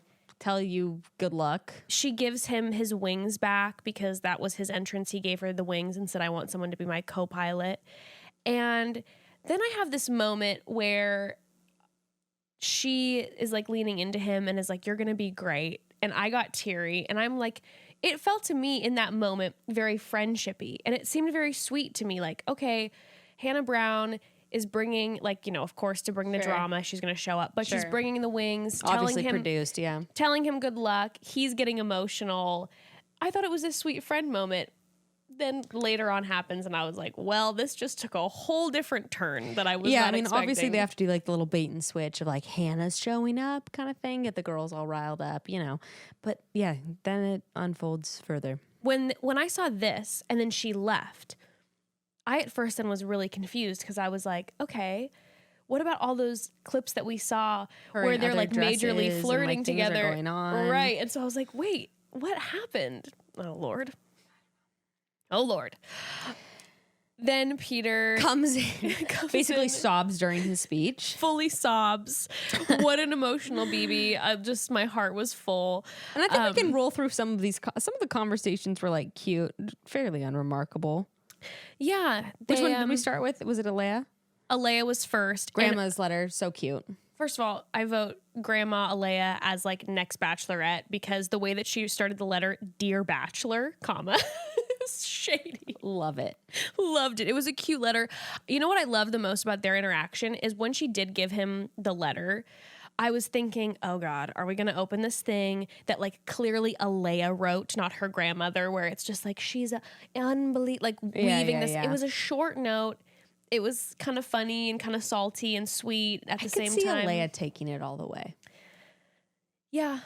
Actually, that's what Becca did on her. She had a letter, I believe, from her mom on night one, and her mom had written her a letter.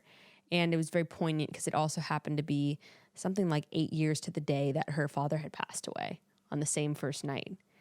And she had a letter from her mom, and it was a very like sweet moment between the two of them. She ended up getting picked. I mean, not for very the long haul, but she did get the proposal at the end. No, you know what? You're right. You're right. And Alea definitely, I noticed in the second half of this episode, they were giving her a decent amount of screen time with her like commentary. Yeah. So no, I think that would be a good call. That might be my early prediction. I want to say and make this, I want to shout this from the rooftops, and I am so angry. What? That Katrina was sent home Oh because my God. Savannah and Katrina are the friendship duo we needed this season, and they were split up, and I am furious. Yeah, and we thought it was going to be, we wanted Katrina to be paired with which other? Kelly. Was it Kelly? Yeah. But I know, Savannah. I thought the same thing. Savannah and Katrina. Katinka. That's the Russian girl. Savannah and Katrina were killing me. Yeah. They were slurring a little bit. They were enjoying the champs. Katrina was saying risk it for the biscuit. And I was just like, I was obsessed with her. I'm really surprised she didn't stay. I don't understand. You saw her moment with Pete. They're doing cute little like dancing together. She was very charismatic. I loved that. He must just have like an idea of what he doesn't want. It must be. It must be very clear because I thought she was so charming and funny and different, funny and cute and like, and then I loved that the cat queen connected with the turtle princess, and they were kind of doing the like commentary from the sidelines about all the girls, and I wanted them to stay together so bad. I was devastated. I don't really understand why that happened. Justice for Katrina. Bring her back to paradise, please. I could see Katrina being a paradise. A night wonder that goes to paradise. I could see that too, actually. And then Marisa and Pete, and this was again the confusing moment for me because there was something about her that she has like that aura and those sparkly eyes and smile. And she seemed like kind of, at least in my opinion, when they were sitting together, kind of the person that was like really seemed to be good to like at like putting him at ease in the night and was so warm. I was calming. I was really thrown off that she didn't stay. I don't really understand either. He sent home a few that I was very confused. Like I said, he just must have an idea of like what he doesn't want, and it might be the opposite, you know, where sometimes people get rid of the girls that they didn't really get a chance to talk to. I think he might be the opposite, where like he wants to give those girls he didn't get really a moment with to have a chance because he's like, they could be my wife. Do you know what I mean? And so he might just be cutting some girls that he just knows he's not as interested in as some of the others. Which is a different approach. And I think he might be taking that approach, which is, I guess, wiser, actually. Yeah, if you know what you don't want. He's like, I'm not going to get with the girl that I just kind of vibe with. Yeah, I'd rather get a girl, give a girl that I'm a really chance. into. Wow. And give someone a chance that I don't really know about them yet. That makes sense because he did seem to keep the girls that he didn't talk to at all. Sneaky I think I've cracked the case. You've cracked the code. Pete and Madison were vibing. Yeah, of course, and we can see much more of them coming up. Yes, and then and then Hannah, Ann, and Peter. Wait, I want to save that one. Okay, a second. We'll save that one. Okay, we're about to get into some pretty hefty drama coming up here. Some opinions. But here's the thing. If I was on The Bachelor competing for Peter's affections, I can say, screw the dresses and the heels. I would be packing all the perfume. Jess, maybe Jess, maybe that's why some of them went home. Maybe they didn't smell good. Maybe they didn't. Or maybe like he just wasn't, he didn't particularly like the scent that they were choosing. And maybe he heavily relies on his pheromones. I mean, is there anything better than someone who smells delicious? No. And I personally, if I was on the show, I would want to switch that shit up regularly to keep Sweetie Petey guessing. Yep. Mm-hmm. And the best way I can think of to discover your perfect perfume, mix it up on the regular, and travel with your perfume in a convenient size and package is Scentbird. Scentbird's a luxury fragrance subscription service for perfumes and colognes. They have more than 600 designer brands for you to choose a perfume from each month. And we're talking the fancy stuff like Tom Ford, Versace, Dolce & Gabbana, and way, way more. Perfume and colognes can be really expensive if you decide to buy a full bottle. But with Scentbird, you can choose the perfume you want to try, and they'll send you a 30-day supply for much, much less. And it comes in this sleek little bottle that you can store anywhere, really. Take it on the plane as these girls are going and jetting around the world. Spritz that. It's perfect. I always have one in my purse. And I am a hit with the girls in the bathroom at bars. Let me tell you, I'm spritzing everybody recently. And my newest one that I've been trying is Viva La Juicy with Scentbird. I love that one. Yeah, throwback, yes. It's good. I had a little spray of it before years ago, and I saw it on Scentbird. I'm like, I'm going to try that scent again. Oh, so good. So good. And with an exclusive offer just for our listeners, you can get 30% off your first month today. So that means only $10 for your first fragrance. You just go to scentbird.com/chatty and use promo code chatty for 30% off your first month. Again, that's SCENT bird.com/chatty to sign up and use promo code chatty to try your first perfume or cologne for just $10. Sign on and smell amazing. And speaking of saving some serious money, let's talk about Honey. Oh, save the money with the Honey. Save the money with the Honey. You know that Honey is the free online shopping tool that automatically finds the best promo codes and applies them to your cart without you having to search at all. Mm-hmm. Honey brings all the savings right to you for free on items you were already planning on purchasing. Guys, free. Free. Honey has provided its 18 million plus members over $2 billion in savings. $2 billion! And truly, almost anywhere you go online, Honey can find you savings because it supports over 30,000 stores online, including Macy's, Target, Sephora, Best Buy, way more, and they're adding more every day. And we love Honey because it's a tool that helps you save money on something you are already going to buy because it gives you those savings once the items are already in your cart. And users love Honey. That's why it has over 100,000 plus 5-star reviews on the Google Chrome store. Let me tell you how much Honey saved me through holiday shopping. Oh my God. It literally saved me hundreds of dollars. Let me say that again. Hundreds of dollars during my Christmas shopping. And when you download onto your browser, it's like this little friend that pops up right before you're about to hit purchase. And it's like, hi, how are you? Remember me? I can save you $43 on that baby monitor that you're about to buy. Want me to apply that coupon for you? I'll do it on its own. What a sweet friend you are, Honey. Using Honey feels pretty great. Think of it as a little daily victory for your wallet. Plus, it's free to use, and it installs in just a few seconds. Get Honey for free. There's no catch at joinhoney.com/chatty. That's joinhoney.com/chatty. I also just love Honey so much because it's at the very beginning of all the Shane Dawson YouTube videos. I know that's immediately what I think whenever I hear it. I'm just like, Shane, Honey, love you both so much. All right. Hannah Ann. Let's talk about Hannah Ann. Okay. This conversation was the most white, upper middle class Christian conversation ever. Yes. And I honestly did not like the tone of what they were saying. Call me a little extra critical, but it was sort of like, we are so blessed that we are so much more likely to have a successful relationship since both our parents are still together and in love. And it was sort of this weird thing of like, oh my God, yes, like, yes, those poor children of divorced parents. Like, thank God we are so blessed with the leg up on having this experience. I could feel her looking down on me for having a divorced family. It was like, I don't know. Something about it was like, I don't think that was the intention at all, but I was just like, it's something that I hear a lot in this sort of like Bachelor world, honestly, but like in this kind of Christian community of like, oh, thank God you still, which, yes, divorce sucks. It really does. I'm a child of divorce. It sucks, but also like I have a healthy marriage. Still have Yes, my mother was like the child of divorce, and her and my dad have a really great relationship. And guess what? Just because my parents have a good relationship doesn't fucking mean I'm going to have a successful marriage. Oh, and that's the thing. I also think about my parents before they got divorced, and they got divorced later in my life, and I'm like, hey, you know what? They were together, and they weren't happy, so whatever. That's a whole other caveat. But but you know what I mean? Where I was just kind of, is this thing of like, oh my God, yes, and like my parents are still together when as soon as she started to talk about her family and like using those key phrases, he was smitten. Did you notice that the second she said that, he literally grabbed her hand and kissed it? Like he couldn't help. But like, thank God your family cherishes the sanctity of marriage like mine does. His insides like exploded. He couldn't even help but like grab her hand and kiss her because he was so overcome. His connection with her is like, I mean, he is into her, Becca. Like into her. She's, into her. And then she gives him a picture that her and her dad painted of the Smoky Mountains. I was unimpressed. Yeah,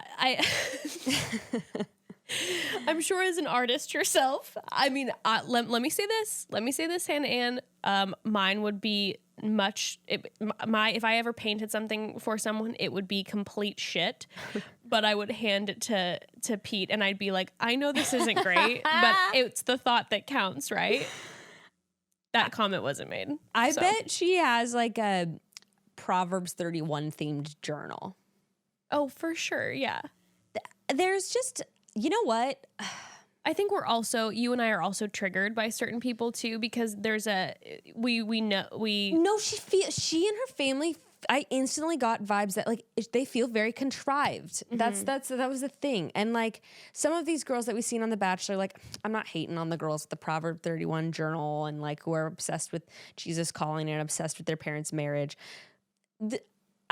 Like that happens a lot on The Bachelor, and a lot of times it's like really genuine and like kind of sweet, and you know they're like, I don't know, there's something about her that it feels really contrived to me, and like really like I'm doing exactly what I need to do to like get where I want to go kind of thing, or like this is what I'm supposed to be doing.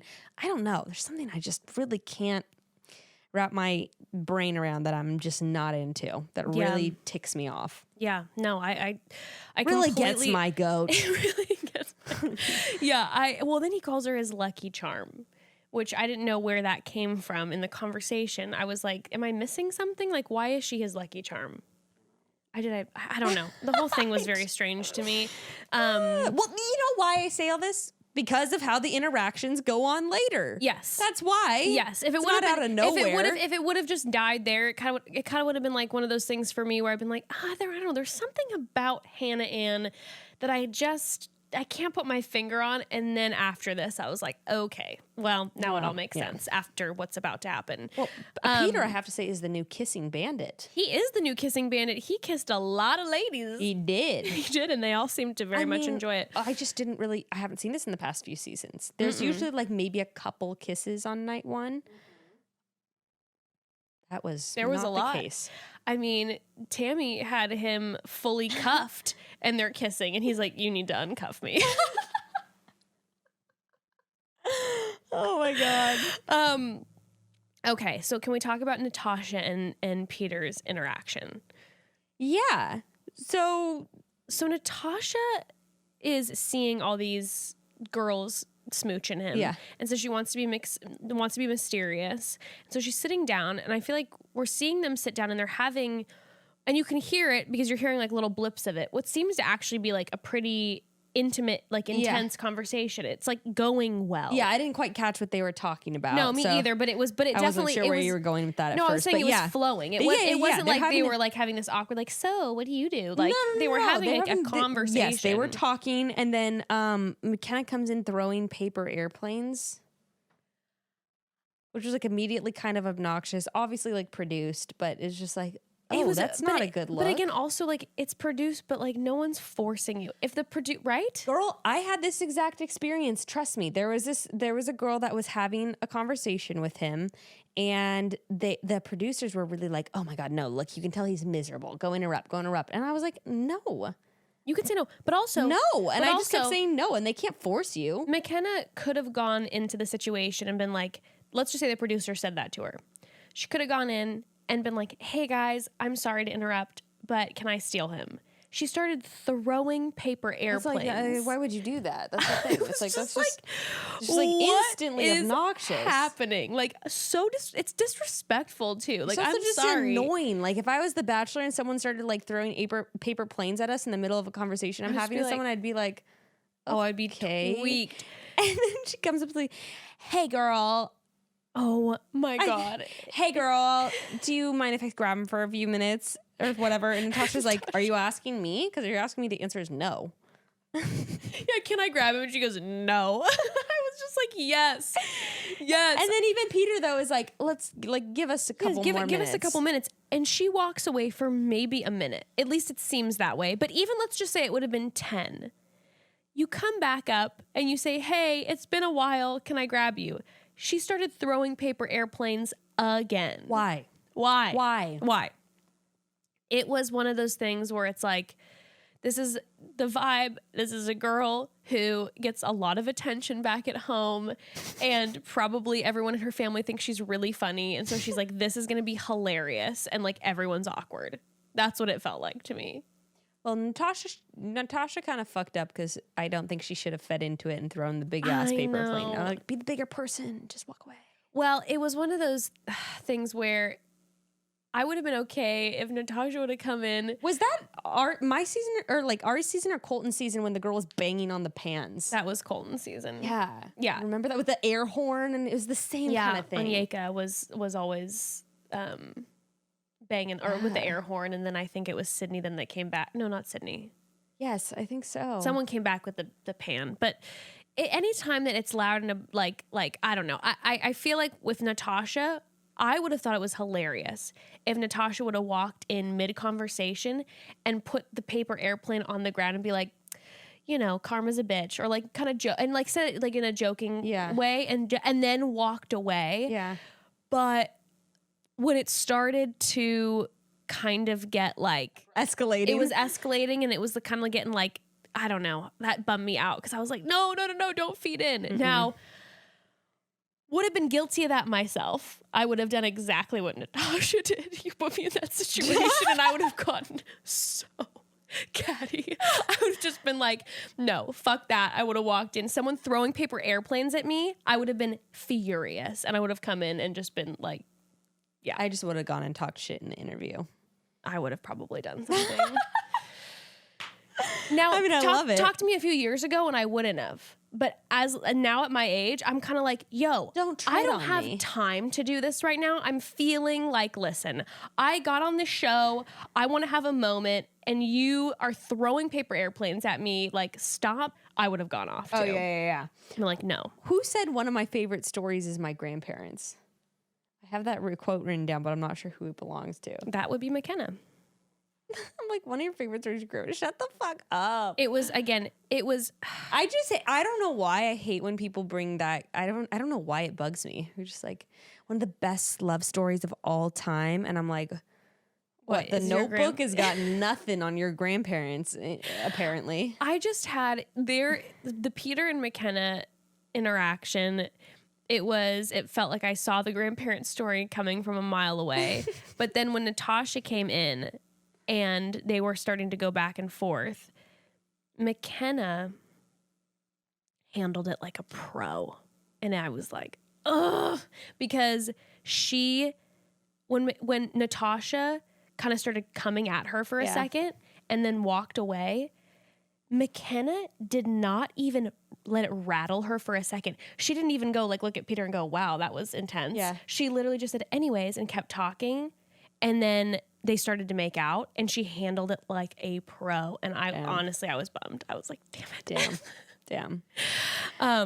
Yeah. Well, then we move on to, I believe it's the Hannah Ann. The Hannah Ann's. Oh my gosh. Yes. So then Hannah Ann decides that she's going to be strong and powerful and really let her man know how she feels. And she interrupts Peter when he's with Deandra. And then she interrupts Peter when he's with Cheyenne. I have to also say that, side note, later on, slightly later on in the episode, she refers back to it and she says, she calls herself brave and courageous. She said, I was brave and I was courageous. And I'm like, brave Yeah. and courageous? Yeah, that How was about the clingiest bitch in town? Stop. it was definitely one of those weird, like, I don't know. It made me feel uncomfortable, the whole brave and courageous thing, because it basically felt like it was somebody who, I don't know, someone maybe like Cheyenne, for instance, who comes off way more quiet and kind of shy. To say something like that, I would have been like, yeah, totally get that. She feels like 2020's her year. She's going to be super courageous. She's going in and she's going to, cut off some of these girls. Yeah. But Hannah Ann does not give me the vibe of that she's not confident. Right. Right? It's like, is this really a brave and courageous moment? So it was a little bit like, but doesn't that kind of just seems like something you would just do in general? Yeah. So I'm a little bit, Well, then the conversation that she ends up having with, who does she have the conversation with? She has the conversation with Cheyenne, because Cheyenne. There's the perfect example. Yeah. Cheyenne, who maybe this isn't natural for her to sit someone down. I know, I felt so bad for Cheyenne. I felt really bad for Cheyenne too. She was kind of all over the place, but I was also like, girl, you're not cut out for this. Yeah, no, she was struck. She was having a hard time. And I felt bad for her though, because she really she pulled Hannah Ann aside and was like, hey. She was actually like pretty kind about it, kind of. She was super kind about it. She was just like, hey, I'm like feeling kind of frustrated because I want my time with him and I hadn't had any time with him, and you then cut me off and whatever. And then she's like, Hannah Ann's like, I want that time for you too. I know, and then just sits there and stares at her. And I kind waiting of for Cheyenne to compliment her eyes. I kind of appreciated Cheyenne's response, because she was just like, I don't know if you like actually mean that or if you just want me to like shut up and go away. Mm-hmm. And Hannah Ann was just like blinking at her.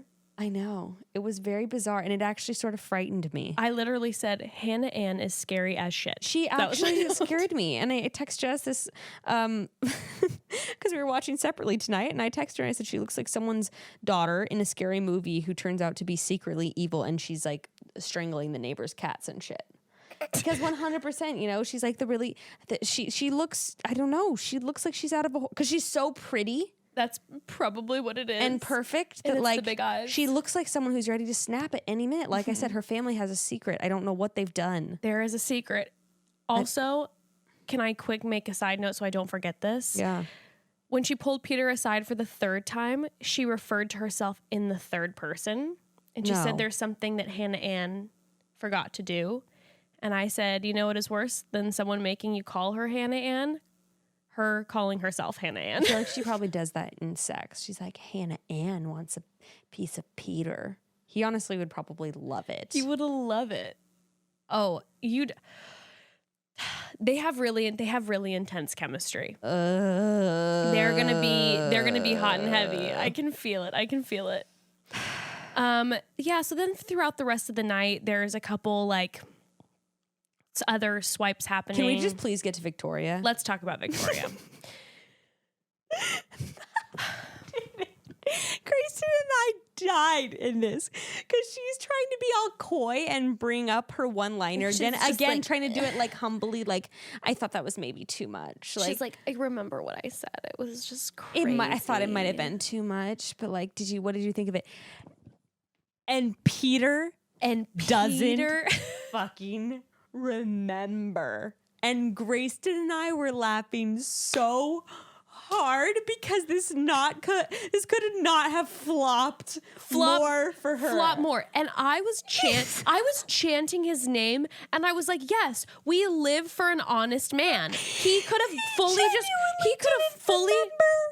faked. I would have been like, no, it wasn't too much. I would have faked it. I would have been like, it wasn't too no, much. You're fine. You're fine. It was cute. And then started something else. He literally was just like, I don't. Could you remind me what you said again? And then which made her have to say it again. Oh, and she's fully panicking, and then she's having to literally say it.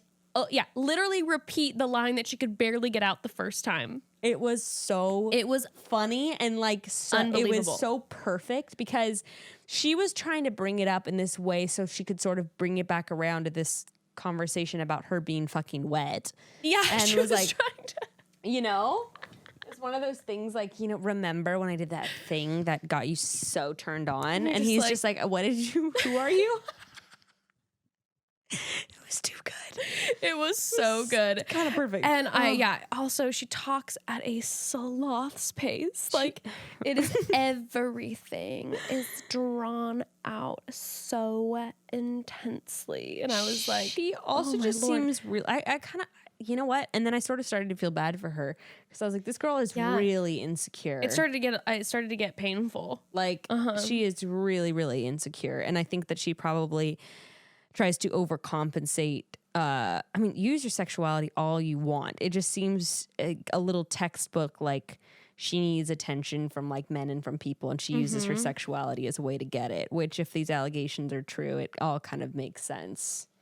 Yeah, and then it's a way of her like asserting power in situations where she feels powerless around other people and other women. Yeah, no, I think that you're dead on. I think also she is interrupted then by the other Victoria, which they're so setting that up. She's just like, I can't believe there's another Victoria, and then like other Victoria F, and then Victoria, and I like it because they kind of look opposite. It's like darker complexion. Thank goodness, by the way, too.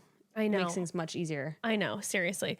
But I was dying because they literally she interrupts her, and then Victoria P. Yes. Victoria P is just like, by the way, girl, like you look so stunning tonight. And then other Victoria says, oh no, you look stunning. And I'm like, oh, two hot girls saying hot girl for you look stunning is fuck you. Yeah. That's what in that front is. of the guy, and it was the other guy that he's dating. Like, when you see two hot girls being like, "You look stunning," no, they're flipping each other off. Stunning. Yeah, no, you're more stunning than me. They're flipping each other off. Now Victoria is crying in the corner. Yep. And Kylie, like our assumed party girl, finds her and asks her if like she wants like a towel. I told you she asked her if she wants a towel. A towel, and I was like, a towel. Got a lot of tears going on. I kind of laughed, but Kylie is that girl. She's the friend. She's a good friend. She's solid. I was so bummed she left. Me too. She would have been. She'd taken care of this girl. She doesn't know it all. Checking on her, making sure she's okay. And then do we go to Kelly? And then Kelly, which again, he's just Pete, smitten. Yeah, they have that thing where he tells her that he hasn't stopped thinking about her, and asks how she's on the market. He's super happy that she's there, but they don't kiss; they hug, which again made me feel more confident. Suspicious. I was more sus because he was so happy, and they definitely seemed like they were about to kiss. Yeah. I'm getting more sus every second. You know what? It had actually not crossed my mind the possibility that they might have slept together or like done things together. I really don't know why I didn't even think about it. And now that you're saying it, I really understand. I'm seeing the light now. Yeah, I'm sticking to this one. But it kind of surprises me their connection. I know. Not for any particular reason. I just don't I wouldn't see it with them. I'll talk about that in our next episode because I feel similar to you and I was a little thrown off by certain things. Yeah. But good for them, you know? Yeah. I mean, hey. Well. But he does not give Kelly the first impression rose. Oh, no, no, no. Peter gives Hannah Ann the first impression rose. The first impression rose is really interesting. And the first impression rose always seems a little bit producery to me. And I'm sorry I keep bringing up Ari's season, but Chelsea on Ari's season on night 1, she did the same thing where she pulled him aside like 4 times and it kind of like looked terrible, I thought. And it didn't look then great. She got the first impression rose. And it's kind of the same thing where I'm like, maybe I feel like the Bachelor sort of has to give it to the person who's interrupted like 5 times because it's got to stir all the ladies up. And they probably remember them the most anyways, let's be honest. 100%. It's like, I keep seeing your Kelly. face. But I think it might have been too much for him to... But also, remember like Colton or someone else was talking about how there's negotiations with the producers? Mm-hmm. I think... No, I guess he didn't technically take Kelly on a one-on-one, even though they had a one-on-one. Yes, I got confused for a second. She cheated. Yeah, but I was thinking for a second that she got one of the first dates. So I was thinking like, well, maybe he didn't give her the first impression rose because he wanted to take her on one of the first dates. He'd give her a rose later. He did. Bold move. I know. Bold move. So, but Hannah Ann gets the impression rose. I visually watched her head inflate about 17% larger when she got the first impression rose. She was like, I made the right call. I'm so happy that I was so bold and courageous. I know now that I made the right decision. Also, the lip stains all over her face during these interviews. Why are they not letting these? That's what I'm saying. Come on. Some of these women were like, the makeup was all over. I'm like, can you guys like, there's makeup people around. Come on. Don't make her do these interviews with lipstick up to her eyeballs. But also, maybe she wanted to keep it because way to psych out the other women. I mean, come on. She's like, you guys thought your makeout session was good? I just sucked his dick. She's dabbing at the little napkin. Oh, boy. Oh, my God. Well, McKenna, I mean, at this rate, that is about to happen in like next week. Seriously. McKenna is pissed. She's clearly not used to getting second place, and she's really mad that she did not use Hannah Ann's technique, and she's pissed that she didn't steal him. Why did I think of that? She's just like, why wasn't I courageous next time? So as I'm seeing this unfold, all I'm assuming is that on some future group dates that McKenna will use Hannah Ann's techniques and become the new stealer and start pulling him aside. I also constantly. wondered if she tried to do that, but producers may have cock blocked her. Okay. Maybe because they wanted Hannah Ann to do it the first night. Okay. Don't know. Just a theory. So then we get to the rose ceremony. There's not much. Who got the first rose? Victoria P. Victoria P. AKA Crystal. Yes. Everyone's makeup, by the way, was it was a long rose ceremony. It was very bright. It was bright like outside. high noon. Yeah, when it started, it truly was. The next day, literally like 24 hours later, type rose ceremony. What a long night. Poor It was girls. crazy, and everyone's makeup was battered except for Eunice. Eunice still had the perfect makeup, glowing perfection. First rose went to Victoria P. Yeah, there's not much to note except that Victoria got the last rose. Bookend Victoria's. But Victoria F sending her into a tizzy. Oh, yes. Sending her into a tizzy. So I... These are the girls I got. We can cross-reference. Yes. Jade, Kylie, Katrina, Marissa, and that's all I was able to catch. Megan and Jenna, I believe, got sent home as well. Okay. Yeah. Okay. Yeah. So both flight attendants. I don't remember who Megan is. And I'm pretty sure Eunice is still there. Well, R.I.P. Jade, R.I.P. Kylie, R.I.P. Katrina. Ugh. Basically all our favorites. I know, seriously. I'm so sad. Oh, well. Marissa. Also something to note, Pete gave Natasha a rose before he gave McKenna a rose. Just a little side note. Shade. Lexi got an early rose. That was surprising to me. We didn't see her we didn't at see all. his interaction with her. Zero. So... Anywho, wow. Well, and that's only half of the episode that we saw tonight. God damn. So here's the thing. Like we said, we're gonna do this part 2. It's gonna come out tomorrow because we want to give you another full episode of this because there's so much. There's so much. And remember, we have a YouTube channel now that's up, Chatty Broads, that you can watch. Typically, these episodes are going to be coming out about 24 hours later the following day on YouTube. It should be Wednesday and Thursday respectively, that the YouTube videos should be dropping. Exactly. And if you don't follow us on Instagram, it's at Chatty Broads. What have you got to lose? What have you got to lose? Go check out our memes. Hopefully they'll be good this season. All right. Well, we love you, and I'm so excited. Chat soon, Broads. Chat very soon. As in tomorrow. As in tomorrow.